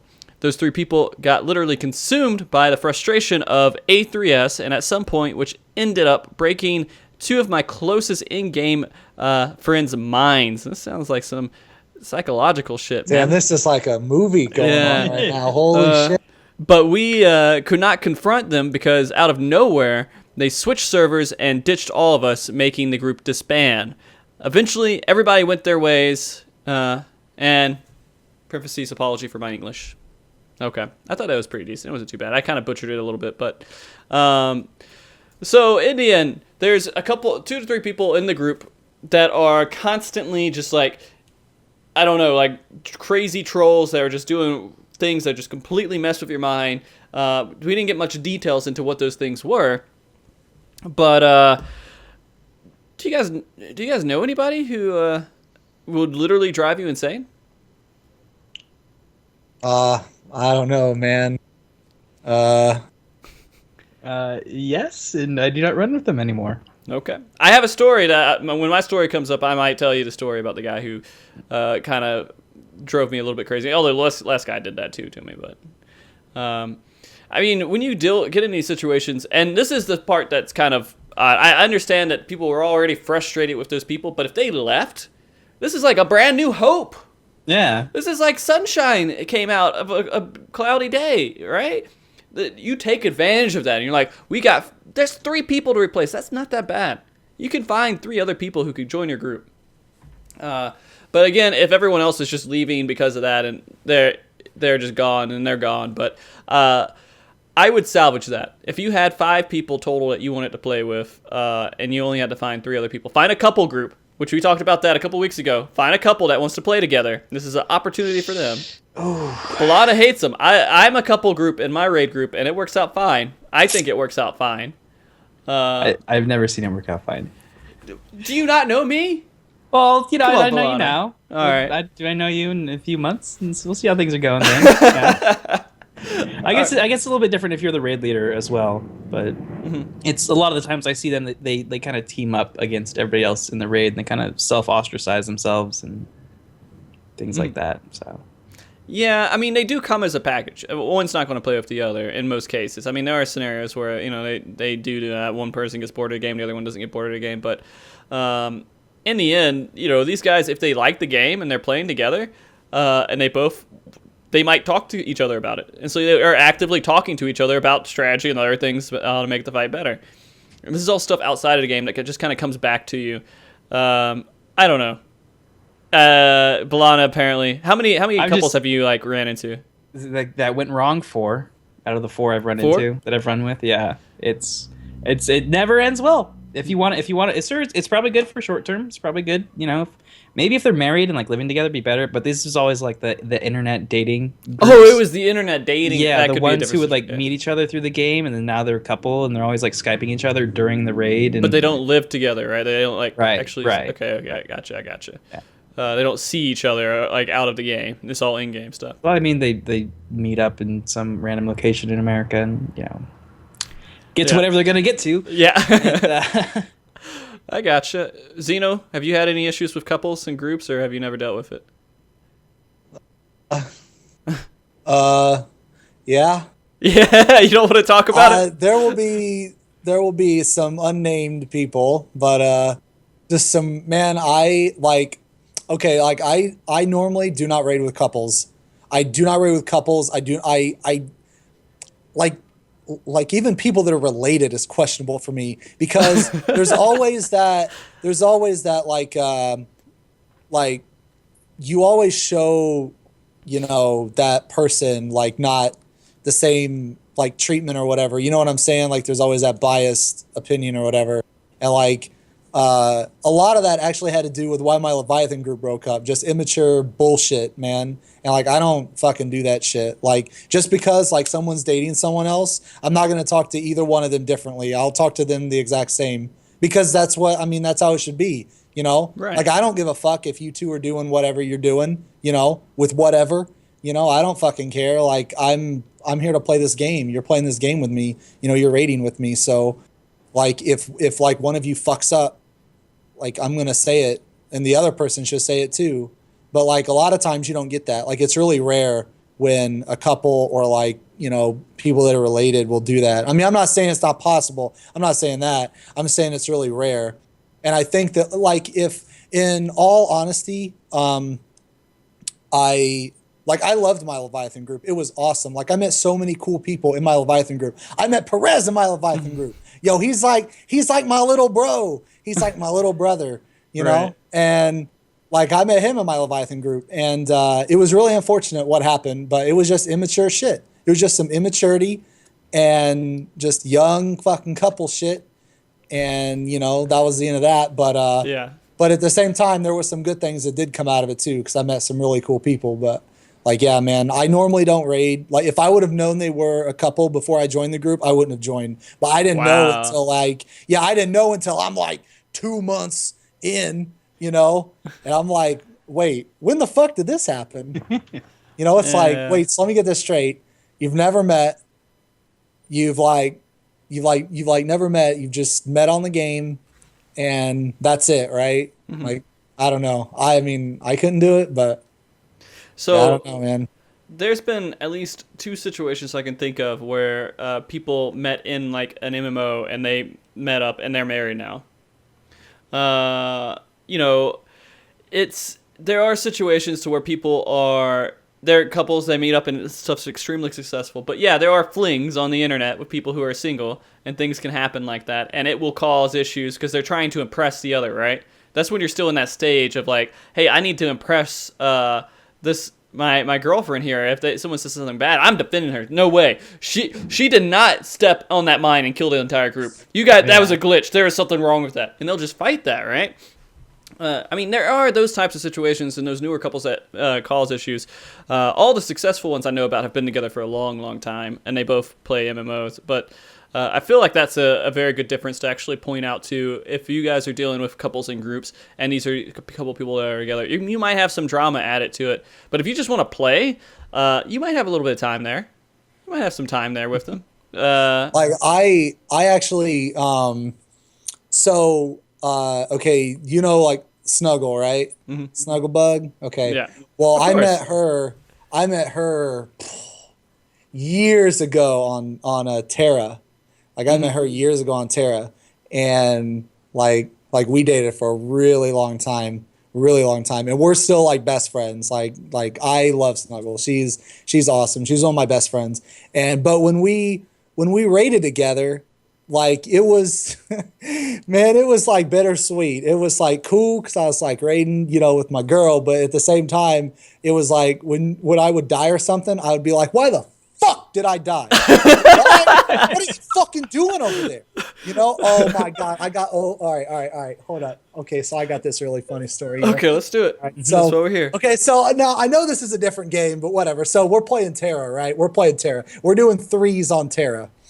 Man, let me tell you, man to man, I fucked up. Man to man, I fucked up. I'm speaking for all the men out there. I fucked up.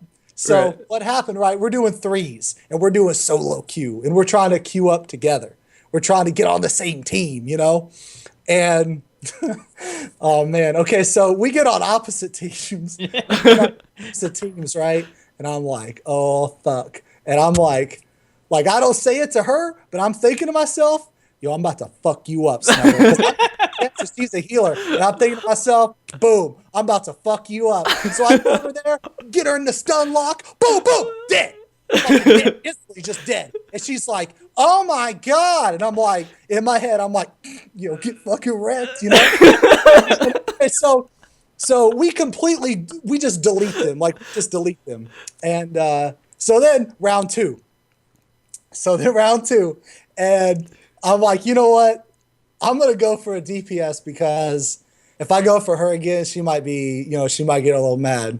So their DPS go for our healer, and our healer dies. And this is the thought, okay? This is the thought that goes through my stupid fucking brain, man. This is the thought. I'm like, yes, our healer died. That means I can say something positive. So I turn back to Snuggle, and I'm like, yo, our healer sucks too. She just died. I fucked up. She gives me this look, man. She gives me this look. I'll never forget it. Behind her, all of a sudden, fucking storm clouds. The fucking sky gets black. Locusts start coming in. Fires raising from the ground. Woo! That look, man, I will never fucking forget. But we'll just say we didn't do any more threes that day. After that match, we were done with threes for the day, man. Let me tell you, holy shit. But yeah, it was crazy, dude. That was good. And that's what happens with couples and groups.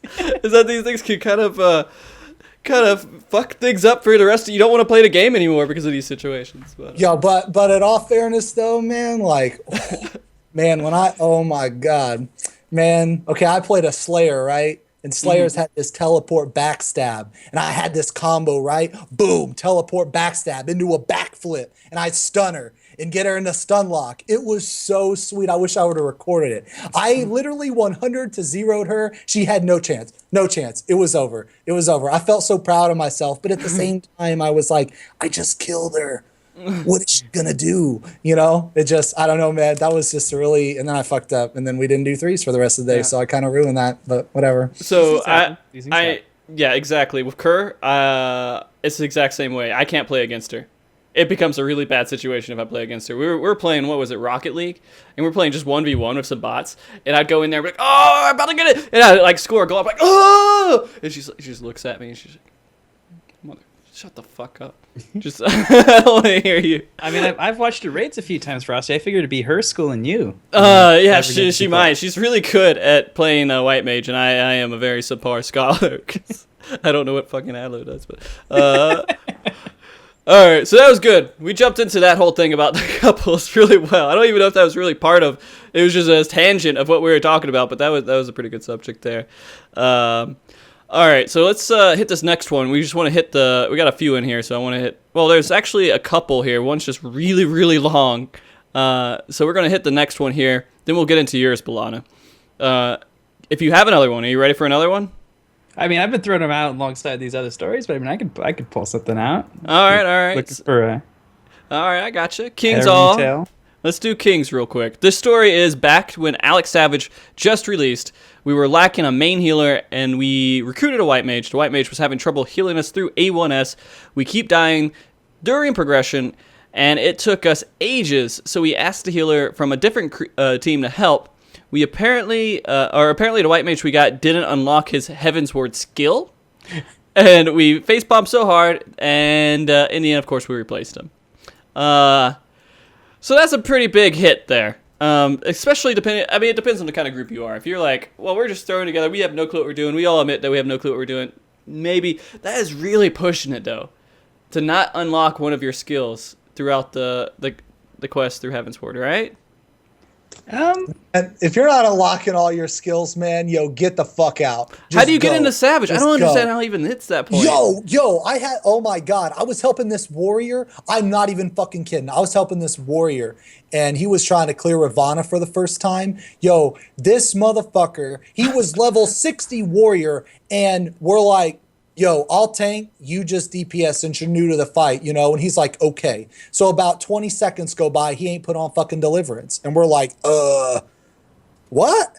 And he tells us he never unlocked it.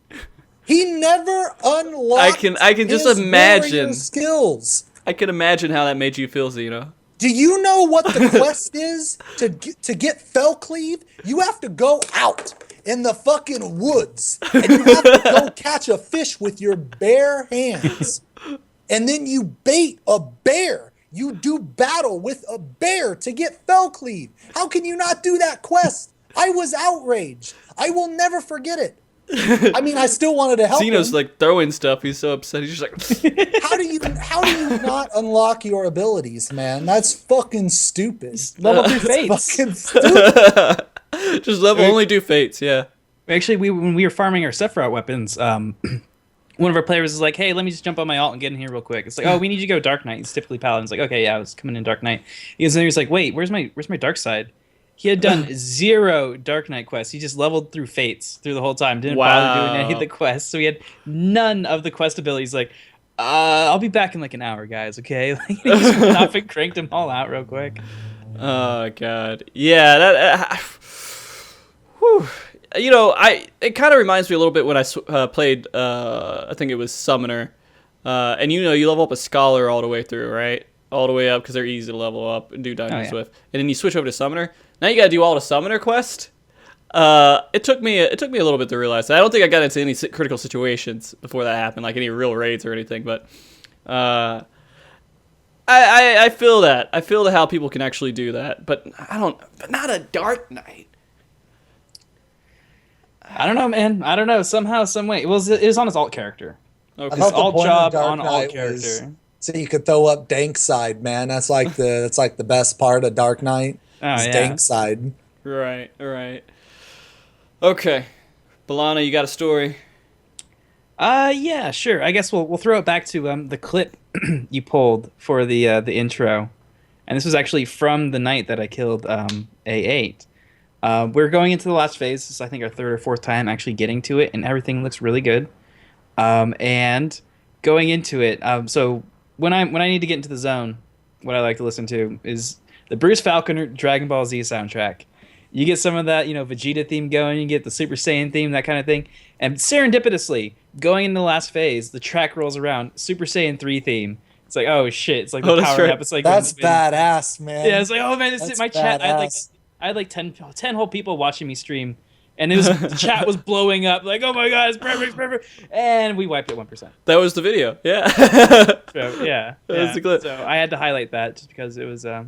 I wish I would have had the music with that too. Now that I think about it, I would have been awesome. Why the fuck did you pick clips of us getting fucked up? Every single week, I do the one where you guys don't. All right, every time I have like really successful clears and kills and things, I'm like, we're talking about woes, right? So let's throw some woes out there. Like you could have at least so for mine specifically. No, you know what? For both of ours, you could have cut it off at the very end to leave it a mystery. That people don't know. That I wanted it to be clarified. It had to be clarified. We could have lied. I could have said me and Perez fucking duoed that shit. Duoed 2-man the entire intermission. Man. It was easy for me to find like a really bad wipe for Balana because that was like one of the first ones he had up there on his highlights. So I went over there and I found that it was like easy. I went through yours. You don't highlight your unsuccessful things as much, I don't see as many. What? I don't see that many. Everything, man. You're like, oh well, it was really spaghetti, but we cleared it, right? I don't have any like dread kills, right? And so I saw that one, and I was like, well, I guess I could use this. You guys didn't really. It wasn't like a 1% wipe or anything, but I saw your face.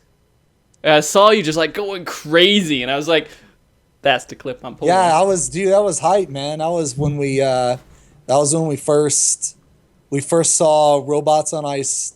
Wait, was that 1 or 2? I don't fucking know. Yeah, it was like 1, I think. Yeah, like the first intermission. Yeah, but you were that's it. That was one. It was just perfect because you died. It sucked. You died, but it was a successful death, right? And so you're going through and you're seeing, you're seeing the next part, and so you're really happy about the situation, even though you didn't clear it. You don't care. You're doing progression. You're having fun, and that's a happy tone to it all. And Balana was a really sad tone. And we cleared it. Yo, prove me wrong, dog. Prove me wrong. I haven't. You coming back, man? All right, but yeah, Balana, you like that little sad face I threw in there at the very end? Oh yeah, that was the heartbreak, but we ended up like turning it around a couple hours after and finishing it. So, nah. All right, so let's hit this next story here. We got a couple of them here. We can hit through MV, and this is a little bit of a longer one. Actually, there's one his name is White. That's why I can't tell it's actually a person. It's a different story, so I'm going to change that. That's a horrible color.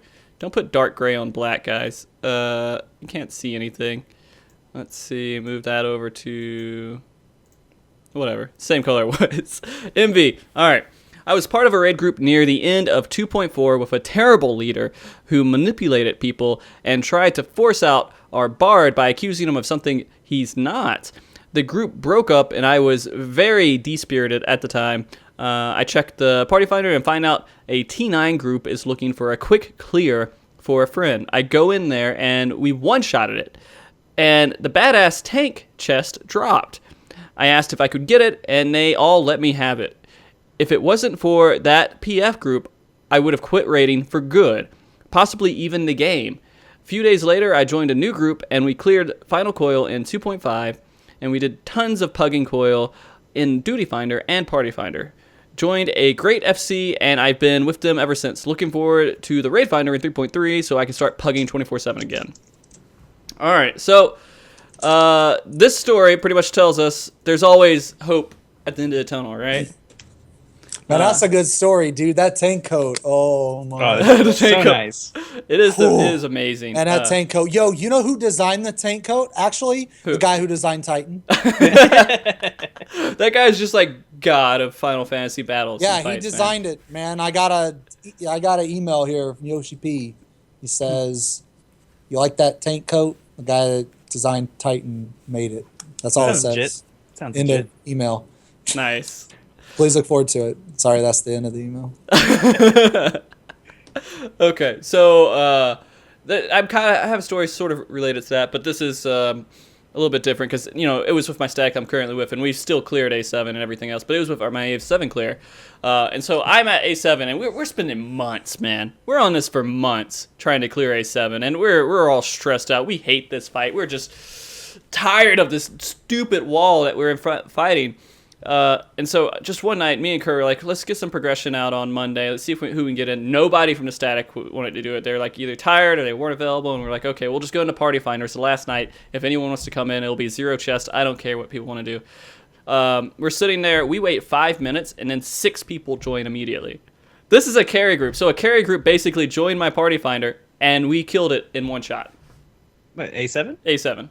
Oh, shit. After months and months of progression, our first clear for Kerr and I was with a party group. I felt horrible at the same time because I didn't do it with my group. I just wanted to practice, man. I just wanted to go in there and keep my fingers moving, make sure I knew exactly what was going on, get a little bit more practice. But we just cleared it, and I died twice in that fight when we were clearing it too. So it was pretty much a hard carry. Or A3S. I'm sorry, A3S. I'm not A7. A3. A3S. Oh, okay. I'm thinking completely different. A3S. Because I feel like they're the same thing to me because they're basically a third turn, so it all makes sense to me, right? No one else. So it felt really good to clear it, and then not too long after we cleared it with the group. But it's funny how we cleared A7.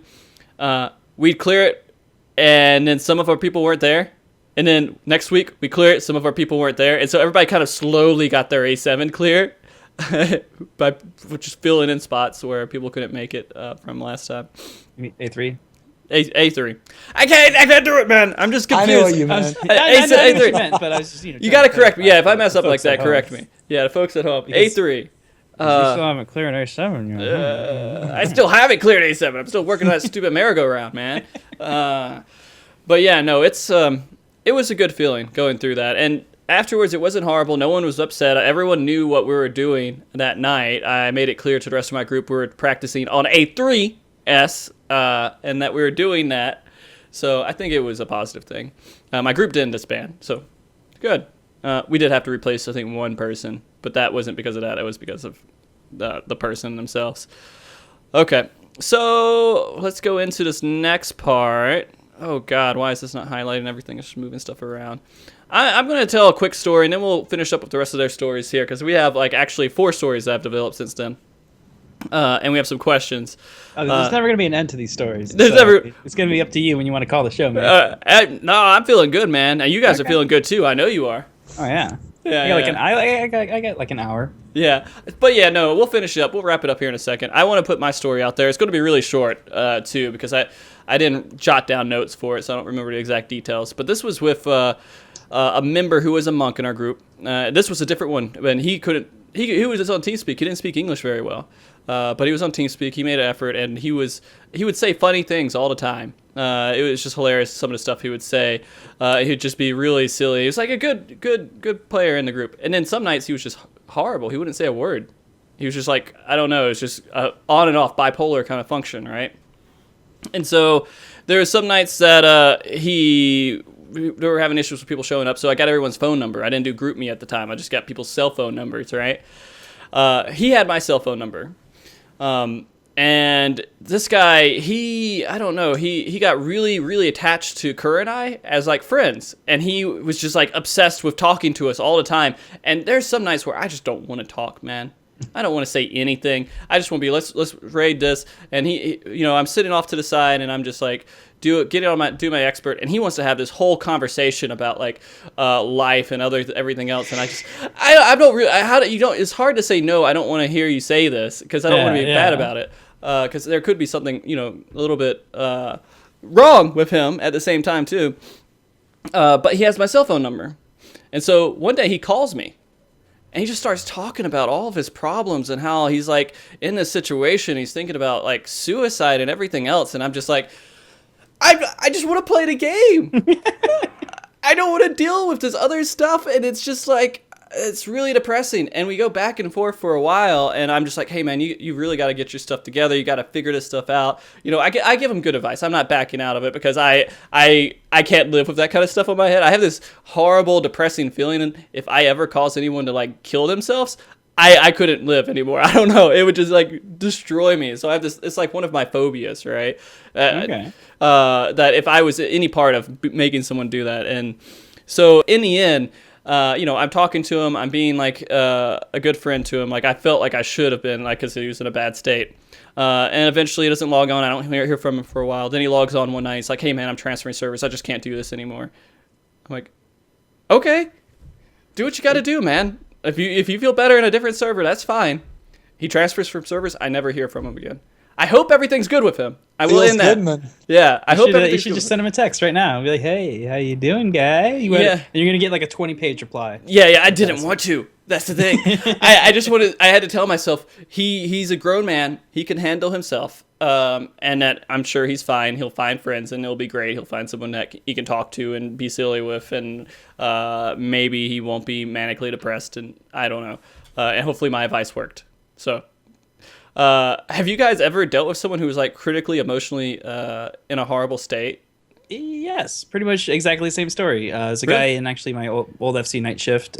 We pull him in, and the night he joins, we're called night shift because a lot of us work night shifts, so everyone's up really late. And he was just telling us his life story, his whole sob story, and really opening up to us. And we're we just met you, dude. That's cool and all, and we want to try to help you, but we don't. That's okay. All right. Mm-hmm. Yeah. He ended up quitting the game after a while. Actually, he was in Elysium for a little bit, but he got booted from there because he's a weird kid. But no weird kids apply. But he's getting his act together. So yeah. No, yeah. I mean, that's people have, and that's something that we actually deal with a lot in this game. Is that people have social issues that come into the game. A lot of people have really, really not just like awkward talking to people social issues, like mentally like damaged almost like social issues that they have to deal with, and that things trigger them and other things go on. Xeno, you have any experience with that, man? I rated with this one guy, man, who like. Man, okay, so you know how like you get those people that you just know they're lying? Like they lie about shit that you can't actually prove because you don't like you've never met them. Attention you seeking know they're stuff. lying. Yeah. Like they just say the stupidest shit like, "Oh, I have a fucking a key code lock on my freezer." Like, no you don't. Like I don't even know you and I know you don't. You know why? Because that type of thing isn't normal. That's fucking like no, you're lying. Like why would you do that? That's like saying you have a rocket launcher attached to your car, man. It's like, well, I can't technically prove that you're wrong. You're lying, but I know everybody doesn't have one of those? Right. Yeah, but like, so yeah, he was like that type of guy, and he was saying how he had all these like medical issues and shit, and trying to make us feel bad and guilty and shit for no reason, actually, for no reason. And like, he was talking about like quitting the game and stuff, or like, you know, we might need to find like a new person or something. And we're just like, well, I mean, like. We can't follow the web of your lies. So, like, I kind of stopped listening like halfway through his explanation because I'm like, one, I don't even hear what the fuck you're saying anymore. Just like get to the end and kind of like summarize it, man. Because I'm gonna be honest, I don't like, I don't really know you at all outside of your character, so I don't really care. So like, can you rate or not? Like that's all. I mean, I hate to be like insensitive. But from the get-go, I knew it was lying.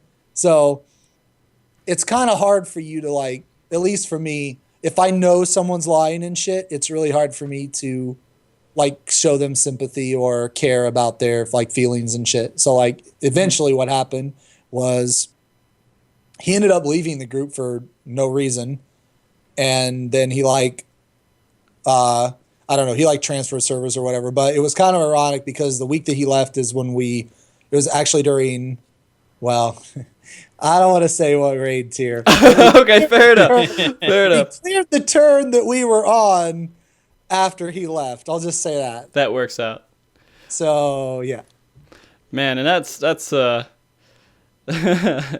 pretty, God damn it, man. I hate that stuff. That's like one of those things that just gets to me. Like, I understand that you need help and you need someone to talk to, but I can't put that on myself without destroying my life. And people, and they don't realize that they're making your life like really difficult, right? They're trying to pull you into their situation, and to try to get their needs taken care of because they're desperate for these needs to be taken care of. And people end up lying. I knew somebody like that. They're like, yeah, I go out on street race. I'm like, we're 15. You don't have a car to go street race. I did like, you know, they talk about all this other stuff about really stupid things. Do you really think somebody would do that? Just go on the internet and tell lies? Like, no. Well, it depends on where you heard it, because if you heard it on Reddit, then it's not a lie. Oh yeah, But well, because if, like, you they're heard never it, wrong. you know, That's so that's right. it's so strong, you know. You just Hey man, Reddit is two things, man. They're never wrong and they're always right, man. yeah. And it's like the golden rules of Reddit. You know what, man? If like so, like what really worked for like those people, like just those I don't know, for some reason those people that feel that they need to be emotionally attached to other people that they've never met, they should go out, they should buy one of those like volleyballs, right? Because, you know, Tom Hanks lived on an island for like 10 years, man. And he had his best friend was Wilson, dude. You became attached to Wilson. He was that good of an actor. That volleyball was so good as an actor that when he floated away, dude, that was the feels. Feels, man. Wilson is dead. That's a good way to end that statement, by the way. Wilson's dead, man. Wilson is dead. That crushed me when he died, because the whole movie, man, you're connected to him. They should just go out and get a Wilson, man. You know, when that movie came out, I watched it by myself in a movie theater, and I think I was pretty young when I watched that. And like it felt weird getting all those like adult concepts going through my mind when that was all going on. I was like, this is a volleyball, but I do feel really bad for that volleyball. Are you saying that you have a thing for Tom Hanks now? Or Tom Hanks is great, man. Dude, Tom Hanks is an awesome actor, man. He's probably done some bad stuff, but whatever. I don't care. He did pretty good. You've seen Toy Story? He's a great cowboy. He's a cowboy, right? Yeah. Yeah. All right. So let's hit this other story here. Juris Feet Grayasm. I can't say. Grand. He's my buddy. Okay. Well, his story is it starts off. I have a story about Prague. Our Leviathan group. We literally spent about a week doing 8. Should I be going through this, Xeno? Yeah. No. So all right. So I'll sum it up. All right. Here, I'll just sum it up. Okay. In 2 words, 3 words. Tank limit break. 2 words and a number. There we go. I'll sum it up. So okay, so when we progressed on A8 Savage, we killed it relatively early. We killed it on the 6th week. But during that 6th week, we had so many wipes because of Robots on Ice 2. I swear to fucking God, man, every single time, boom, them dives would land. That fucking brawler would single drill the lowest person every time. It's not proximity based. It's whoever has the lowest HP, he fucking targets. Or people would fucking fuck up chakrams or something. We spent so many hours wiping to Robots on Ice 2 because we went in with the mentality, oh, that shit's easy, dog. We got this shit in the bag. Nope, we were wrong. It was hard as fuck. And we would have killed it days, if not a week earlier, if we would have used Tank LB 3 on the fucking Robots on Ice 2. So I'll just sum it up. And if you're doing Prague on A8, use that fucking Tank LB. You have the tank, specifically the warrior, because that's the best limit break. You have him run in the middle, fucking boom, pop that limit break, earth and whatever the fuck it's called, man. You're good. You can get hit by every fucking mechanic if you every want single to. thing. It doesn't matter. We had an attempt where it was the worst thing I've ever done in a raid in Final Fantasy so far. Is I was just running away. I wasn't looking. I was trying to eyeball the chakrams, and we had tank limit break going. I run straight into one of the mines. And I get blown up and thrown halfway across the map. And then I get hit by Chakram. And then I get hit by Mega Beam. And I lived. Because Tank LB. Tank LB. Oh, it's so good, dude. It's so good. You just let the Earthen Fury just run all over your face, man. Just accept it. Because, during that Tank LB, especially the Warrior one, see, the Warrior LB is different from the other limit breaks because the warrior limit break, it makes everybody in the party a warrior for 10 seconds. So you're indestructible. You can't die. Indestructible. It doesn't even matter. It's nice. So good. It's so good on that. And man, sometimes I'll see streams and shit of people that oh no, we don't use Tank LB. It's beneath them or something. And I'm thinking, y'all are stupid. You are a bunch of idiots right now, not using Tank LB. That's stupid. Unless you're going for a speed kill, it's even higher DPS to use Tank LB because you get more uptime on the boss. So unless you're specifically going for a speed kill, it's literally, there's no reason to not use Tank LB, man. It's when you go into that part, all right, here, I'll explain it like this. When you go in to Robots on Ice 2, it's like walking into a bar, right? And you meet this girl for the first time. You get some strange. You take her back home, and you go unprotected. That's how scary Robots on Ice 2 is without the Tank LB. Do you want a baby? Do you want a disease? Nah, you better put on Tank LB 3, or you're gonna be dead. That's what happens when you get without protection. You die. That's what happens. Yeah, I learned that. So we learned today that Tank LBs are Jimmy hats. Yeah, Jimmy hats. Yeah. I had some classes that talked about sex ed, and that's exactly how they described it. Yeah. Okay, so I'm going to read these stories real quick. We're going to knock these out. We got Enzyme, I think. I'm sorry, guys. By the way, I butcher names. That's what I do for a living. If you were curious, you can come to me at the Butcher Name Meat Market.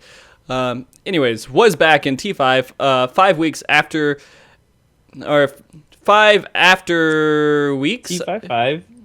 Here, T5. I'll take this one Yeah, for you. you do it. You do it. Try to get that one for me. Do it for me, Balana. As soon as I can look at the camera, I'm gonna move it over here. Okay. So from NZ0711 was back in T55 after weeks in wiping our heel DC'd middle in the fight and never came BK. We said he is in the YOLO sphere because he he was showed still in the BG. Later, it comes out he quitted the game middle of the fight because frustration. XD. He deleted the Karen game and never came back. BK. That was good. I think I would have tripped on that a lot more than you did there. So man, I got a quick story similar to that. So when I first go to my Leviathan group, I go as I'm supposed to be replacing the Dark Knight. So I go over there as Dark Knight, and then we're doing the first raid with me there. We knock out turn 1 and then turn 2, and then midway through turn 3, he leaves the instance, leaves the group, leaves the link shell, and completely leaves the group. Like leaves the static. And I'm just like, what the fuck? So then it turned out like I had to go warrior, and then the other Dark Knight that I was replacing had to like fill in. But that was just so crazy because the first night I got there, he leaves. And no one really knows why. I guess he was baby raging or something, but that's just so crazy because I was in that almost that same exact situation, man.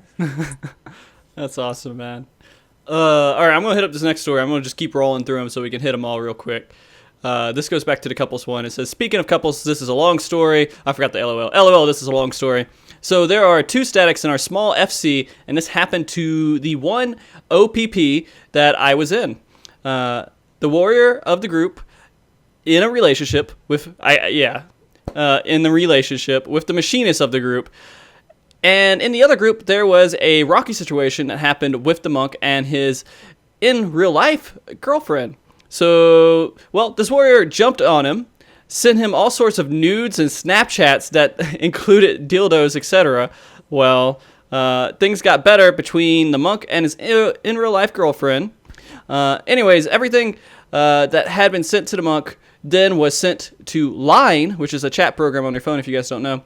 And thus everyone in the FC saw it. But the funny thing is that the guy in a relationship was with the warrior was not the only one getting these pictures. Everyone in the static that wasn't a girl was getting these pictures.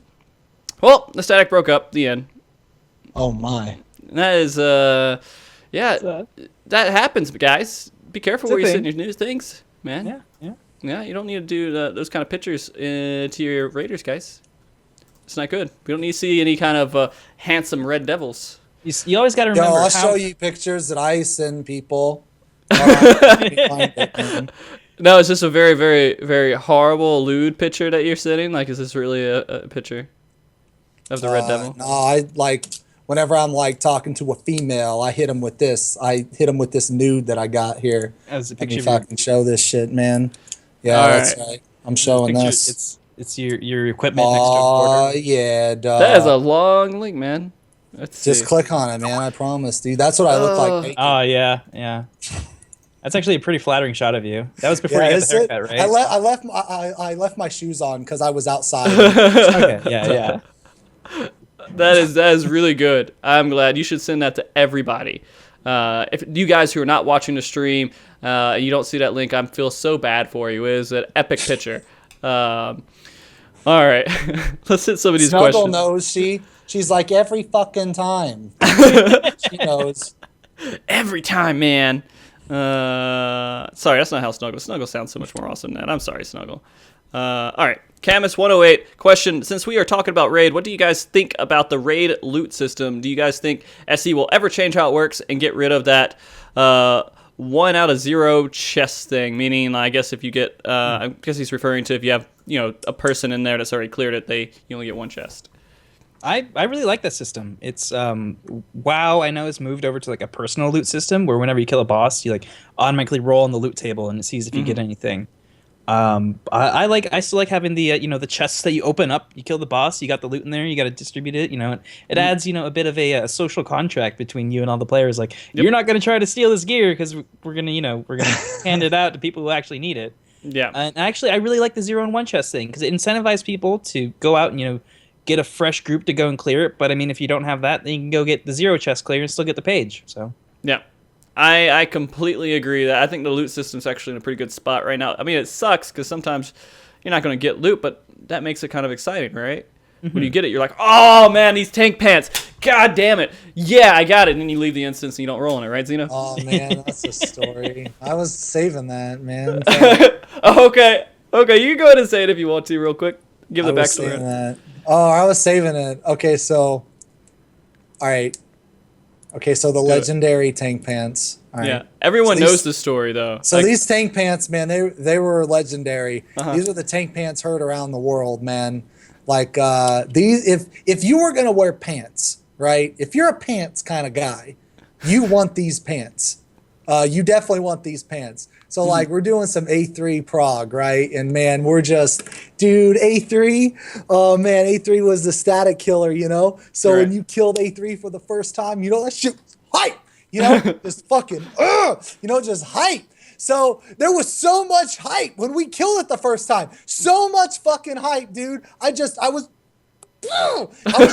crazy, I was just like, fuck yeah, we got this. Eat shit, living liquid. I walked right out of the fucking instance. The tank pants dropped. They hit the floor. They didn't go in someone's inventory. Legends say that if you return to A3 Savage, you'll still see the tank pants on the floor. You can't pick them up, but you'll still see them there off in the distance to an area that you can't go. And yeah, man, that was...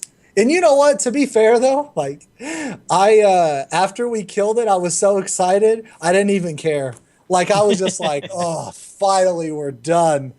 Finally we're done with that piece of shit turn. Feels great, man. It's funny. It was so good. After you clear it, it feels like one of the best fights ever, right? Or did you guys still hit? Yeah, definitely. A3 was so good. But you know what, man? I didn't start that, though. Back in turn 8, when we did... back in second coil, turn 8, the Avatar. Yo, we kill it for the first time, and the belt drops, the tank belt, and that's best in slot. Yo, that's biz, son. So it's like Chet's turn to get the belt, right? And he fucking boom, he drops it. He drops the belt. It hits the floor. So like we have so much gear that has hit the floor that we could like gear like 2 or 3 other players. It's insane. With my raid team, we say that the floor is almost 240 by now. They're starting to outgear us. Yeah. So how many things just let drop? Like, kick him out of group. Floor, you're tanking now, man. All right. So Malfested has a question here. Wasn't Xeno's group skipping first prey on day 1? I can't remember. I know we only went in there for like half a day on day 1. At least my Leviathan group. My SAR group? Did we? Oh, fuck, dude. I don't remember. It was just a blur. I know we were skipping the first play really early because when I made my video, I completely fucking forgot to put it in there. I completely forgot to put it in. Like, it didn't even register that prey existed. And so I was like, okay, so for the first thing he does concussion, and then he goes small. And then people are like, whoa, no, he does a prey here, guide maker. He does a prey here. Wow. LT guide make, yeah. Yeah, it's like, oh, right, if you're bad. And then hey, I'm bad, man. We hit that so much. No. Come on, bad. I should have put it in there. It's just, it was so funny because like I made that video. It was like, it had to be like the second week or something, right? And I made that video and I just completely spaced it. Like I'm watching the footage. I'm rewatching the footage from 2 different groups. I'm watching the footage and I'm like, okay, I got this right. Okay, we're moving along, looking good. And then I ended up skipping it. I just completely skipped it. So like, I mean, I put an annotation in, and the guy that pointed it out, I was like, oh yeah, I forgot about that. Yeah, thanks, man. But then like on Reddit, it's shit. People were like, he didn't even put the prey in there. He's an idiot. Like, well, I'm not bad. You know, I don't know. Like I just completely forgot to put it in there, man. Like, I don't know. It was crazy. Yeah, man. Man, there's so many people who complain about guide videos, though. If you like don't have it completely right, like you're missing something, people will critique you. But that's a good thing, right? You kind of have You people. never I Please think, please yeah, don't. I think so. I'll usually take like an extra week and make sure I get everything right. And like it's gotten to the point now to where like when I first started making videos, I loved it, man. It was fun. It was awesome. But now it's like kind of like almost routine. So like unless I have like all the information done, like I don't have any like fun really making them. So I always take like a little bit of extra time, and I don't give a fuck if people are like, your video's too long. Well, then don't fucking watch it. I don't I don't really care, because I'm not because like I'm making them because I want to, you know, because they take a lot of fucking work, man. Like a single video can take like 12, 13, 14 hours, like just doing it, you know? And it's like I'm making it because I want to, you know? So like if people are like, yo, your videos are too long, just like, well, I got a lot to say. Like I want to, like I'm trying to cover all my bases, because some people when they make videos, they don't think about the other groups, or they don't think about the other strategies, or like the other compositions. They just think about their composition, and they think about what works for them. But what I try to do is I try to incorporate as many different shit as I can, because like some groups, some groups have like Paladin Warrior. Some groups have Dark Knight Warrior. So the shit that you can do on Paladin Warrior is going to be different than the shit you can do on Dark Knight Warrior. Or like some groups have a ninja. Or like some groups don't have a black mage. They have a summoner. People really underestimate the value of APOC, by the way. APOC will really, really save you. Like a lot. And like, especially for Super Laser, which, by the way, that brings full circle. Yeah. No, like I try to take like an extra, like at least week or a week and a half, and like I'll be watching other people's streams and seeing like how they handle certain shit, and like how like it was really cool raiding in two different groups, because one group did something slightly different than the other group. So actually my A6 video was really cool because I merged two strategies into one, because I really like the way that my Sarg group did the positioning, but I really like the way my Leviathan group did the debuff passes. So I just said, fuck it. And I just merged them both, because to me, that's the best way you can do it. Obviously there's a lot of other ways, but like, yeah, man, like that whole like skipping the prey, I'm like, damn, really tough crowd, man. Yeah. You know, ring me on that. Oh, okay. And oh yeah, Lackey was asking if that was a story I post on Reddit every so often. Yeah, the Ninja Looter. Yep, I posted that. I think I did it once or twice when I was trying to, because I've done a few posts on Reddit before, and I'm like, guys, I want to hear all your horror stories. Like when I did the Halloween episode, that was all horror stories, and then stuff that was what. By the way, again, Halloween show was the worst show I've ever put together in my entire life. It was probably 40 minutes long. I had the mask on, a dog mask on here with a little vampire cape, right? And I was sweating, and I could barely talk and breathe.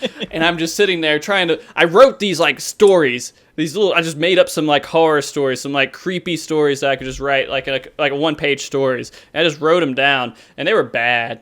They were real bad, man. But I didn't care. I was sitting up there, and then I was like, all right, so this happened, and this is... I was just going really fast because I was like hot, and I couldn't think. I was like, I gotta get out of this mask, man. Read him in this mask. Yeah, I should have just like not done all that stuff. I should have went a lot simpler than that.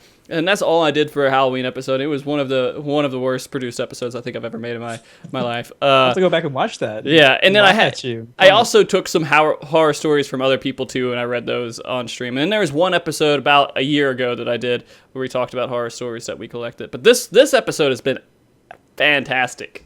Talking about it's turned it. out pretty well. Yeah, I'm really happy with it because this entire time I've been having fun, and that's the real goal.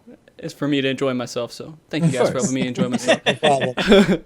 So we got a couple other questions here. Baze ask Xeno about Hollowed Ground and A5S. Oh man, yo. So let me tell you about, okay. So everybody says Hollowed. Hollowed's OP. Hollowed's too good. It's OP as shit. No. Hollowed fucking sucks, man. Hollowed sucks. It's my worst. It's my least favorite CD. I've always said Hollow is my least favorite CD. It sucks. The timer sucks. The animation sucks. Everything about it is just shit. Hollowed shit is what they need to call it. Okay. So I'm on Paladin, right? I'm on Paladin, and I'm like, oh man, I'm about to man mode these bombs and this boost right now. And I'm thinking, man, I'm on Paladin. I'm indestructible, yo. I got hollow ground. You know what I'm saying? So, like, he's doing the boost during the math bombs, the grid bombs, and I'm like, boom, got the hollowed. And then I get hit by 3 bombs. The shit still puts Vaughn stacks on me. Oh. It still puts the Vaughn stacks. Are you fucking kidding me? What the good is that ability? What the good is that ability? I can't even cheat shit. Hollowed is supposed to cheat shit. It didn't let me cheat. I think that's probably left over because it used to be if you negated the damage entirely from an ability, it wouldn't do anything else. Most famously, you could do this in Titan was really big with that. Titan cover. was a big one. AK also the knockback on the second boss on Demon Wall.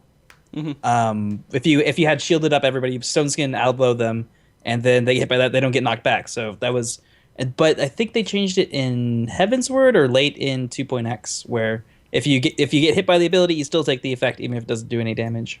Right. Yeah, I remember being able to. Well, see, you can skip stacks on fucking what is that? Fucking what is his name? He's A7. Yeah, you can if you add load. I've ad load. Yeah, you can skip stacks. Before, yeah. So it doesn't make any fucking sense. It's just they just randomly. Nah, you know what? These bombs. Well, fuck you. That's You can't skip the sizzle beam dot. That's one thing you can't skip. I tried to do that before. I'm pretty sure I ad load through it. The stacks on like fucking A7, but no, those bombs. Man, those bombs and the stupidest things have the most powerful like shit. Like that Chimera. Did you know that fucking Chimera's fire breath is like darkness damage? Really? That is some hardcore shit for an ad. Yeah. Can you imagine if he was a boss, every time he breathed fire, it would be darkness fire on the tank? Yo, that's legit. Because like in A5, like we don't even do the blue shit. Like we just, whoever the Chimera's on, we just kill it before the Chimera kills the person. We just leave the tether on him. Like we're not moving. Are you kidding? Yeah, that's DPS loss. We're not moving the boss all the way across the arena. Are you crazy? So we just leave the tether on him, right? But that's darkness damage. And he does a lot of damage. Like when that guy's not on a tank, yo, that Chimera, he's serious business, man. Yeah, he's got a pretty serious cleave too. That's pretty. Yeah, it's pretty much. Yeah, pretty much kills everybody. All right, I think that's pretty good for questions and everything else and stories. We went over a lot of stories. We've been on for 2.5 hours doing this. Time has flown. Yeah, Frosty, it only feels like 2. It only feels like 2. You SOB. It's always a good time on here, man. Yeah, man. Before we head out, I do want to go ahead and, of course, do all the wonderful things about telling you guys to please follow these guys. Both of these guys are amazing people. Xeno is always amazing. You guys probably are sub to him. I hope you are sub to him because he is a great streamer and deserves your sub. Then we have YoJoBo here, Balana, who has been streaming, I think, Overwatch and Doom recently. Just what I've been playing. I throw it up there. I mean, I got been doing sales in Final Fantasy, so I can't really stream those for little privacy for our clients. Fuck the buyer, dude. I stream all that shit. I don't fucking care. I don't. There's no like honor here. Like people are gonna know very quickly that you bought this shit. And you know what? That's what Party Finder is, man. It's a trap. If you go into Party Finder thinking you're gonna clear shit, you are an idiot. You going into a farm party? You going into a farm party thinking you're actually gonna farm it? Oh yeah, you go to the farm party, Joe, and you get that 100, PO bonus. You're like, don't worry, it's an alt. Dude. It's just my alt. Hey, he's been to 1%. Yeah, okay, yeah. He's been to 1%. He's basically good. He's solid. Yeah. Right. Oh god, Party Finder is good, man. You get some good stuff out of that. That's how I started out, but I ran away from it as fast as I could. But I had to find people first, and Party Finder was the way to do it. Yeah, I love Party Finder, man. Like I've met some really cool people through Party Finder. Like I love Party Finder. It's awesome. Yeah. I'm a love raid finder. Craigasm, man. Oh, it's gonna be so good, man. All right. So before we go, do you guys want to do any shout outs? Balana, I'll let you go first. So any shout outs that you might want to do? Sure, yeah. Shout out to Everyday on Gilgamesh. Shout out to Elysium. Shout out to Frosty for pulling me onto the show with a little bit over 20-hour head notice this time. Good, that was man. great. Yeah, you're getting better at that. Yeah. You can follow me on Twitch, YoJobo. On Twitter, I'm Balana Rahl. I don't really post too much on Twitter, but I guess I'd throw that out there. Yeah. Why not? Yeah. All right. Xeno? Man, I shout out to Twitch chat every time. I fucking love Twitch chat, yo. Twitch chat is the best. But like, I don't know, man, individual, man, like fucking Frosty, thanks for having me on, man. And Perez, shout out to Perez. He couldn't make it today. He had some RL shit going on, man, and I hope his situation gets a little better. Balana made a really good fill in for that. You did great there, by the way, man. Yeah, I try every now and then. So yeah.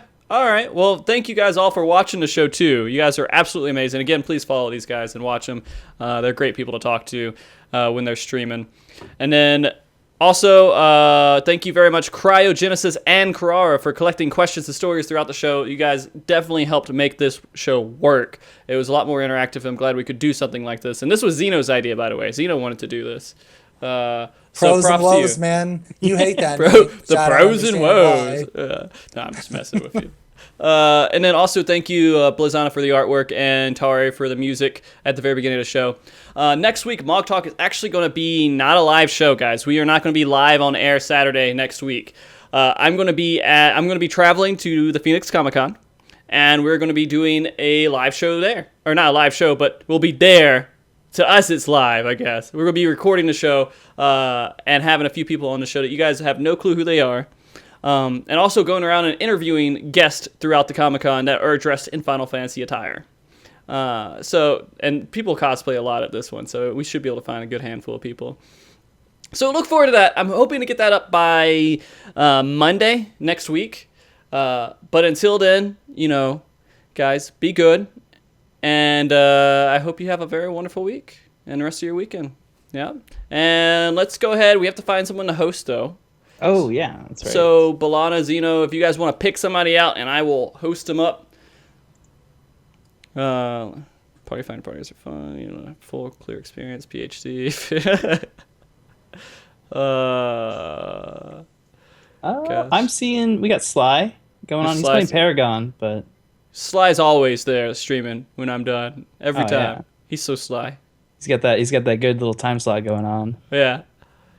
Yo, there's 2 A6 groups going on right now, and you know who's in A6? The fucking swindler, man. The fucking swindler. We could do an A6 group. Julie Sensei or Jubilee. One of those. Let's see some swindlers, man. Spell it out for me. Pick A6 one. Clear attempt. Here we go. I'm all in. They cleared A6. They're on A7 already. Oh, man. Okay, fuck, man. No. We Both want of them? swindler.